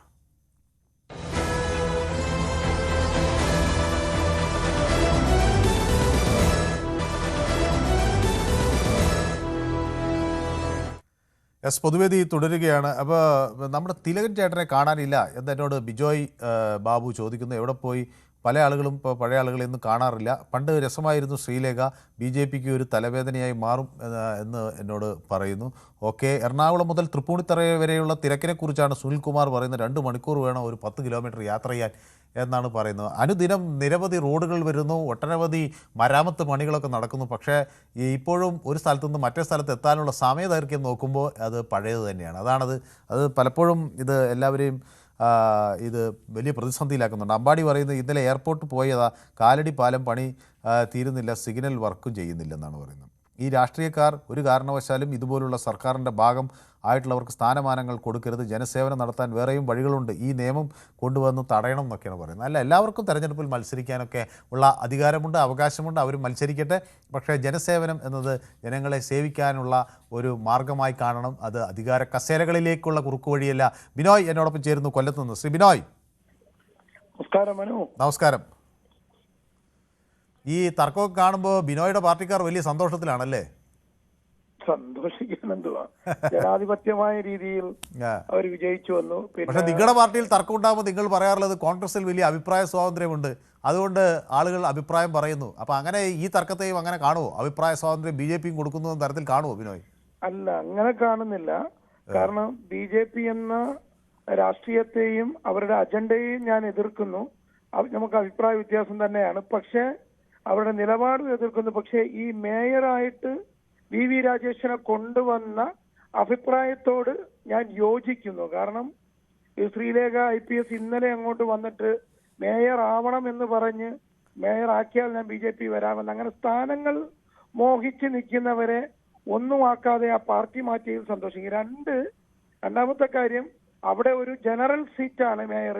ഒരു വനിതാ സീറ്റ്, ഒരു വനിതാ മേയറാണെങ്കിൽ ശ്രീലേഖ IPS ചോദിച്ചതിൽ ഓക്കെ, അവര് വനിതയായിട്ട് ചോദിച്ചു. ഒരു പുരുഷന്റെ അവസരം തട്ടിക്കളഞ്ഞുകൊണ്ട് അവര് ഇത്രയും നാളും 10-35 വർഷം ഉദ്യോഗത്തിലിരുന്ന് ശമ്പളവും ഇരട്ടി ശമ്പളവും TA-യും DA-യും എല്ലാം വാങ്ങിയിട്ട് ഏത് പാർട്ടിയോ ആവട്ടെ രാഷ്ട്രീയമായി വർഷങ്ങൾ കൊണ്ട് പ്രവർത്തിച്ചു വരുന്നവരായി രാഷ്ട്രീയക്കാര്. അതായത് ബൂത്ത്, മണ്ഡലം, ബ്ലോക്ക്, അതൊക്കെ എല്ലാ പാർട്ടികളിലുള്ളവരും. പോലീസ് കേസുകൾ, അങ്ങനെ എന്തൊക്കെ കടമ്പകൾ കടക്കണം അല്ലേ? അല്ല, ഒരുപാട് പോലീസ് കേസുകൾ, മർദ്ദനം, ക്രൂരമർദ്ദനം, ഓപ്പോസിറ്റുള്ള പാർട്ടിക്കാരുടെ മർദ്ദനം, പിന്നെ അങ്ങനെ എന്തൊക്കെ പ്രശ്നങ്ങൾ ആയിട്ട് വരുന്ന അവരെ തന്നെയാണ് മേയറും ഡെപ്യൂട്ടി മേയറും ഒക്കെ ആക്കേണ്ടത്. ഇതിനകത്ത് സ്ഥാനം മോഹിച്ച്, ഇപ്പോഴും ഒരു സ്ഥാനം മോഹിച്ച് വരുന്നവരെ ഒന്നും ആക്കാതിരുന്നതിന് BJPക്ക് ഒരു ക്രെഡിറ്റ് കൊടുക്കുകയാണ്. കാരണം അങ്ങനെ തന്നെയാണ് മാതൃകാപരമായി ചെയ്യേണ്ടത്. കാരണം ശ്രീലേഖ ഇല്ലെങ്കിലും BJP അവിടെ അധികാരം പിടിക്കുമായിരുന്നു എന്ന് ഇപ്പോൾ നമുക്ക് മനസ്സിലായി. പക്ഷെ ശ്രീലേഖ ഇപ്പോഴും മേയറാകണം, ഡെപ്യൂട്ടി മേയർ വേണ്ട. അവർക്ക് ഡെപ്യൂട്ടി മേയർ മേടിച്ച് ഒതുങ്ങാമായിരുന്നു. പക്ഷെ ഒരു രാഷ്ട്രീയക്കാരൻ തന്നെ ആകണം. ഇതുപോലെയുള്ള മേയർ ആയാലും മന്ത്രി ആയാലും മുഖ്യമന്ത്രി ആയാലും ഒക്കെ രാഷ്ട്രീയക്കാർ തന്നെ ആവണം. കാരണം ഞങ്ങളുടെയൊക്കെ ജീവിതം ഇതിനു വേണ്ടി ത്യജിച്ചവരാ. ഞങ്ങളുടെ ഓരോരുത്തരും, ഇപ്പൊ ഞാൻ തന്നെ 10-35 വർഷമായിട്ട് 10-70ഓളം പോലീസ് കേസുകളുണ്ട്. ഒന്നും കുടുംബത്തിന് വേണ്ടിയല്ല, ഈ രാഷ്ട്രത്തിന് വേണ്ടിയും സമൂഹത്തിന് വേണ്ടിയും ഉണ്ടാക്കുന്നത് നമ്മളൊക്കെ. അപ്പോൾ ഒരു സുപ്രഭാതത്തില് എളുപ്പം DGP ആയിട്ടൊക്കെ ഉള്ളവർ വന്ന് ഇങ്ങനെയുള്ള സ്ഥാനങ്ങളിലേക്കൊക്കെ മത്സരിച്ചു വരുമ്പോൾ അത് ജനങ്ങൾക്കൊരു അംഗീകരിക്കാൻ പറ്റത്തില്ല. രാഷ്ട്രീയ പാർട്ടികൾക്കും അംഗീകരിക്കാൻ പറ്റത്തില്ല. ഞാൻ വീണ്ടും പറയുന്നു, BJPയുടെ അവരുടെ അജണ്ടയോടൊന്നും എനിക്ക് താല്പര്യമില്ല, അവരുടെ നിലപാടിനോട് താല്പര്യമില്ല. പക്ഷെ തിരുവനന്തപുരം മേയറെയും ഡെപ്യൂട്ടി മേയറെയും എടുത്ത വിഷയത്തിൽ അംഗീകരിച്ചു കൊണ്ടുപോകണം. ആ വിഷയത്തിൽ വ്യക്തമാണ്, കൃത്യവുമാണ്. ചന്ദ്രൻ നായർ കൂടി എന്നോടൊപ്പം ചേരുകയാണ് തിരുവനന്തപുരത്ത്. ശ്രീ ചന്ദ്രൻ നായർ ആര് മേയറാകുമെന്നാണ് പ്രതീക്ഷിച്ചിരുന്നത്? മനു സാർ, ഇപ്പോഴത്തെ സാഹചര്യത്തില് ഇപ്പോഴത്തെ അവർക്ക് കിട്ടിയ സീറ്റ് അനുസരിച്ച് VV രാജേഷാണ് ഉചിതം എന്നുള്ളത് അദ്ദേഹത്തിന് കുറച്ച് പരിചയമുണ്ട്. മാത്രമല്ല, തിരുവനന്തപുരം നഗരത്തില് 3 പ്രധാന പ്രശ്നങ്ങളാണുള്ളത്. ഒന്ന് എന്താണെന്ന് വെച്ച് കഴിഞ്ഞാൽ മാലിന്യം, 2 മഴക്കാലത്തെ വെള്ളക്കെട്ട്, 3 ശുചിത്വം. ഈ 3 കാര്യങ്ങളും 5 വർഷമായിട്ട് ഇങ്ങനെ കണ്ടു മനസ്സിലാക്കിയ ആളെന്നുള്ള രീതിയിൽ അതിന് പരിഹാരം കാണും എന്നാണ് വ്യാരം. അതോടൊപ്പം തന്നെ എന്താ വെച്ചാൽ ശ്രീലേഖ മേഡത്തിന് അനുയോജ്യമായിട്ടുള്ള ഒരു സാഹചര്യം BJP തന്നെ ഉണ്ടാക്കി കൊടുക്കും സാർ. അതിനകത്ത് യാതൊരു തർക്കവുമില്ല. ഏതായാലും എന്താണെന്ന് വെച്ചാൽ PV രാജേഷ് തന്നെയാണ് അനുയോജ്യം. അദ്ദേഹത്തിൽ ഞാൻ നേരിട്ട് കാണുകയും ചെയ്തിരുന്നു സാർ. ശരി, ഓക്കെ, സന്തോഷം. വ്യക്തമാണ് താങ്കളുടെ അഭിപ്രായം. അജയകുമാർ എന്നോടൊപ്പം ചേരുന്നത് ചങ്ങനാശ്ശേരി എന്നാണ്. അജയകുമാർ, കുറെ ദിവസമായി അജയകുമാറായിട്ട് സംസാരിച്ചിട്ട്. വിളിക്കുമ്പോഴൊന്നും കിട്ടുന്നില്ല മനു, അത് തന്നെ വിഷയം. എല്ലാവരും ഈ പരാതിയാണ് പറയുന്നത്. നമുക്ക് എന്ത് ചെയ്യാൻ കഴിയും? ഫോൺ നിങ്ങൾ കണ്ടവാനം കോളേജ് ഉണ്ട്, നിങ്ങൾ കണ്ടവാനം കോളേജ് ഉണ്ട്, അതുകൊണ്ടാണ് എന്റെ കാര്യം. പറഞ്ഞോട്ടെ. ഈ തർക്കം കാണുമ്പോൾ ഇത് എന്താണ് ശ്രീ അജയകുമാറിന് തോന്നുന്നത്? ഇത് ഇല്ലാത്ത പാർട്ടികളില്ല, പക്ഷേ ചില പാർട്ടികൾക്ക് ഇത് വളരെ ക്രിയാത്മകമായി ഇത് തടയാൻ കഴിയുന്നു. പ്രത്യേകിച്ച് ഞാൻ ഇടതു പാർട്ടികളുടെ കാര്യമാണ് പറയുന്നത്. അവർ പലപ്പോഴും ഇത്തരം അഭിപ്രായങ്ങളൊന്നും അവരുടെ ഒന്നും പുറത്തു വരാറില്ല. താല്പര്യങ്ങൾ ഉണ്ടാകുമായിരിക്കാം, പക്ഷേ അവരെപ്പോഴും ഒരു രാഷ്ട്രീയ മാന്യത പുലർത്തുന്നുണ്ട്. അത് മനസ്സിലാക്കാൻ BJP ഇനി സമയമെടുക്കുമോ ശ്രീ അജയകുമാർ? ഇതിനകത്ത് രാഷ്ട്രീയ മാന്യത എന്നുള്ള ഒരു വിഷയമല്ല വരുന്നത്. ഇപ്പൊ ഇതിൽ ഒരു തമാശ കൂടി പറയട്ടെ. ഏതായാലും ശ്രീലേഖ മാഡം മത്സരിക്കാൻ തുടങ്ങിയതിന് ശേഷം സുരേഷ് ഗോപിക്ക് അല്പം റെസ്റ്റ് കിട്ടി. അല്ലെങ്കിൽ ഇഷ്ടംപോലെ ഡെയിലി അദ്ദേഹത്തെ പിന്തുടർന്നുള്ള ട്രോളുകളും ചർച്ചകളും കൊണ്ട് കേരളം നിറഞ്ഞു നിൽക്കുമായിരുന്നു. ഇനി ശ്രീലേഖ മാഡത്തിന്റെ വിഷയത്തിലേക്ക് വരാം. അവര് പറഞ്ഞ ആ ബൈറ്റിന്റെ ഏതാനും ഭാഗം നിങ്ങൾ പ്ലേ ചെയ്ത് കേട്ടു. അതിന്റെ ബേസിലുള്ള ചില ഓൺലൈൻ ന്യൂസുകളും കണ്ടു. ഒരു വലിയ ഇന്റർവ്യൂവിന്റെ ഇടയ്ക്ക് നിന്ന് എടുത്തതല്ല ഇത്. അപ്പൊ എന്ന് പറയുമ്പോൾ അവർ ഏത് കോണ്ടസ്റ്റിലാണ് ഇത് പറഞ്ഞതെന്ന് നമുക്കറിയത്തില്ല. അവര് പറഞ്ഞു വന്ന കൂട്ടത്തിൽ പറഞ്ഞു പോയ കാര്യങ്ങൾ തന്നെയാണ്. പിന്നെ അവരെ സംബന്ധിച്ചിടത്തോളം ഒരിക്കലും ഒരു രാഷ്ട്രീയ പക്വത പരിമിതിയുടെ പക്വതയിൽ നിന്ന് വളർന്നു വന്നവരല്ല അവരൊക്കെ. അവരുടെയൊക്കെ ജീവിതം അങ്ങനെയാണ്. ഇപ്പൊ നമ്മുടെ ശശി തരൂരിന്റെ ഒക്കെ വിഷയം എടുത്തു കഴിഞ്ഞാൽ ഇതൊക്കെ തന്നെയാണ്. അപ്പൊ അവർ പറയുന്നത് കുറച്ചുകൂടി ഡിപ്ലോമാറ്റിക്കലി പറയേണ്ട കാര്യങ്ങൾ അവർ പറഞ്ഞു വന്നപ്പോൾ അതിനെ പൊതു സമൂഹത്തിൽ ചർച്ചാ വിഷയമായെന്നേ ഉള്ളൂ. പിന്നെ അവരെ സംബന്ധിച്ചിടത്തോളം ഈ DGP എന്ന് പറയുന്ന പൊസിഷനിൽ ഇരുന്നിട്ട് ഒരു കൗൺസിലർ സ്ഥാനത്തേക്ക് വരുമ്പോൾ അല്ലെങ്കിൽ മേയർ സ്ഥാനത്തേക്ക് വരുമ്പോൾ അതൊരു DGPക്കായി വലിയ പൊസിഷനൊന്നും അല്ലത്. പിന്നെ അവർ അത്തരം ജനങ്ങളെ സേവിക്കാൻ വേണ്ടി ജനസേവനത്തിന് വേണ്ടി അവർ ഇറങ്ങിത്തിരിച്ചപ്പോൾ ഒരിക്കലും ഒരു പൊസിഷന് വേണ്ടി ആയിരിക്കും എന്ന് ഞാൻ ചിന്തിച്ചിട്ടില്ല. പിന്നെ ഒരു പക്ഷേ DGP ആയിരുന്നത് കൊണ്ട് പാർട്ടി എവിടെയെങ്കിലും ഒരു എന്താണ് പറയുന്നത് പറഞ്ഞിട്ടുണ്ടോ എന്ന് നമുക്കറിയത്തില്ല. പാർട്ടി ഔദ്യോഗികമായിട്ട് പറയാൻ നമുക്കറിയത്തില്ല. പിന്നെ പലപ്പോഴും ഇപ്പൊ ഇദ്ദേഹത്തിന്റെ പലരോടും ചോദിച്ചതിലും പലരും പറഞ്ഞതിലും ഒക്കെ വന്ന ഒരു അഭിപ്രായം, നേരെ വന്ന് പാർട്ടിയുടെ വൈസ് പ്രസിഡന്റായി നേരെ വന്നിട്ട് മത്സരിക്കുന്നു എന്നൊക്കെ പറയുന്നു. പലപ്പോഴും ഇപ്പൊ BJPയുടെ നാഷണൽ ലെവലിലുള്ള മിനിസ്റ്റേഴ്സിനെ നോക്കൂ. ഇപ്പം റെയിൽവേ മിനിസ്റ്റർ, അദ്ദേഹത്തിന് എന്ത് രാഷ്ട്രീയ പരിചയം കൊണ്ടാണ് അദ്ദേഹം വന്നത്? പക്ഷെ അദ്ദേഹത്തിന്റെ പോർട്ട്ഫോളിയോ എത്ര കൃത്യമായിട്ടാണ്. ഇന്ത്യ കണ്ടുള്ള ഏറ്റവും പ്രഗത്ഭനായ റെയിൽവേ മിനിസ്റ്റർ അല്ലേ. ഫോറിൻ മിനിസ്റ്റർ അദ്ദേഹം രാഷ്ട്രീയക്കാരനല്ലല്ലോ, അദ്ദേഹം ഒരു ബ്യൂറോക്രാറ്റ് അല്ലായിരുന്നു. രാജീവ് ഗാന്ധി അദ്ദേഹത്തിന്റെ ഭരണ പരിചയമോ പരാജയമോ ഒന്നും ചർച്ച ചെയ്യുന്നില്ല. നേരെ എയർക്രാഫ്റ്റിന്റെ കോക്പിറ്റിൽ നിന്ന് ഇറങ്ങി വന്ന് ജനറൽ സെക്രട്ടറി ആകുന്നു, പ്രധാനമന്ത്രിയാകുന്നു. അപ്പൊ ഇതൊക്കെ ഓരോ സാഹചര്യത്തിൽ സംഭവിക്കുന്നതാണ്. അതിനൊന്നും ഒരു പാർട്ടിയെ കുറ്റപ്പെടുത്തിയിട്ട് കാര്യമില്ല. പാർട്ടി അതിൻ്റെതായ തീരുമാനങ്ങൾ എടുത്തിട്ടുണ്ട്. ആ ചട്ടക്കൂട്ടിൽ നിന്ന് പ്രവർത്തിക്കുന്നവരെ തന്നെയാണ് അവരെടുത്തിരിക്കുന്നത്. ശ്രീലേഖ മാഡവും അതേ രീതിയിൽ തന്നെ പ്രവർത്തിച്ചു പോകും. നമ്മൾ വെറുതെ അതിന്റെ പിന്നിൽ ഒരു വാർത്തയാക്കേണ്ട കാര്യമില്ല. പിന്നെ അല്ല, അതിൽ രണ്ട് കാര്യങ്ങൾ അവിടെ എനിക്കൊരു അങ്ങ് വളരെ ഡീറ്റെയിൽ ആയി പറഞ്ഞുകൊണ്ട് ഞാനിങ്ങനെ ചെറുതായി ഇപ്പോൾ കേന്ദ്രമന്ത്രി അശ്വിനി വൈഷ്ണവിന്റെ കാര്യം അങ്ങ് പറഞ്ഞു, ജയശങ്കർ കാര്യവും പറഞ്ഞു. ഇവർ രണ്ടുപേരും അതാത് മേഖലകളിൽ അങ്ങേയറ്റം പ്രാവീണ്യമുള്ള ആളുകളാണ്. നമുക്കറിയാം അശ്വിനി വൈഷ്ണവ് അദ്ദേഹം IIT-യിൽ നിന്ന് പുറത്തു വന്നു. അതോടൊപ്പം ഗതാഗത മേഖലയിൽ ദീർഘകാലം സേവനം അനുഷ്ഠിച്ച് അതിൻ്റെ കാര്യങ്ങളൊക്കെ അറിയാവുന്ന ആളാണ്. അത് നമ്മുടെ തീവണ്ടികളിൽ നിന്ന് കാണുമ്പോഴും നമുക്ക് ചെറിയ തോതിൽ മാറ്റം അല്ലെങ്കിൽ വലിയ തോതിലുള്ള മാറ്റം എന്ന് തന്നെ സംഭവിക്കാം, മാറ്റാൻ നമുക്ക് കാണുന്നു. പക്ഷേ ഇത് അവരെ ആരെയും ഇങ്ങനെ നേതൃപദവിയിലേക്ക്, പാർട്ടിയുടെ നേതൃപദവിയിലേക്ക് ഇതുപോലെ പെട്ടെന്ന് വലിച്ചു കയറ്റി വെക്കുന്നുണ്ടോ എന്നൊരു സംശയം എനിക്കുണ്ട്. അങ്ങനെ ചെയ്താൽ ഇപ്പോൾ ഒരു നല്ല മിടുക്കനായ IAS ഉദ്യോഗസ്ഥനെ പിടിച്ച് പെട്ടെന്ന് നാളെ BJP-യുടെ ദേശീയ അധ്യക്ഷനാക്കിയാൽ എന്ത് സംഭവിക്കും എന്നൊരു ആശങ്ക ഉണ്ടാകില്ലേ സ്വാഭാവികമായി? ദേശീയ തലത്തിലൊന്നും അങ്ങനെ ഒരിക്കലും സംഭവിക്കാൻ യാതൊരു സാധ്യതയും കാണത്തില്ല. പക്ഷെ സംസ്ഥാന തലങ്ങളിലൊക്കെ 2ാം നിരയിലും 3ാം നിരയിലും ഒക്കെ ഇതുപോലെയുള്ള പല നിരയല്ല. വൈസ് പ്രസിഡന്റ് എന്ന് പറയുന്നത് അത്ര ചെറിയ നിരയല്ല, 1ാം നിര തന്നെയാണെന്നാണ് ഞാൻ വിചാരിക്കുന്നത്. ശരി, ഓക്കെ, വ്യക്തമാണ്. ഏതായാലും അങ്ങയുടെ അഭിപ്രായം കൃത്യമാണ്. രാധാകൃഷ്ണൻ ചാത്തന്നൂർ എന്നോടൊപ്പം ചേരുന്നു. ശ്രീ രാധാകൃഷ്ണൻ ചാത്തന്നൂർ, ഈ രാഷ്ട്രീയം എന്നത് ഒരു കാലഘട്ടത്തിൽ വേദന ദുരിതം അനുഭവിക്കുന്ന മനുഷ്യരുടെ പ്രയാസങ്ങൾ കണ്ട് അത് മാറാനായി മുന്നിട്ടിറങ്ങിയവർ നടത്തിയ ഒരു അവരുടെ ഒരു പ്രവർത്തനമായിരുന്നു. ഇപ്പോഴത് എളുപ്പത്തിൽ ഏതെങ്കിലും സ്ഥാനമാനങ്ങളിലേക്ക് വരാനുള്ള വേദിയായി മാറുന്നു അല്ലെങ്കിൽ വഴിയായി മാറുന്നു എന്ന് ചിലർക്കെങ്കിലും തോന്നുന്നുണ്ടോ? രാഷ്ട്രീയത്തിൽ ആ ജനസേവനത്തിൻ്റെ ഒരു രീതി മാറുകയാണ്. ശ്രീ മനു, നമ്മൾ മുമ്പ് പല കാര്യങ്ങളും ഇതിന് സമാനമായിട്ടുള്ള വിഷയങ്ങൾ ഞാൻ സംസാരിച്ചിട്ടുണ്ട്, താങ്കൾക്കറിയാം.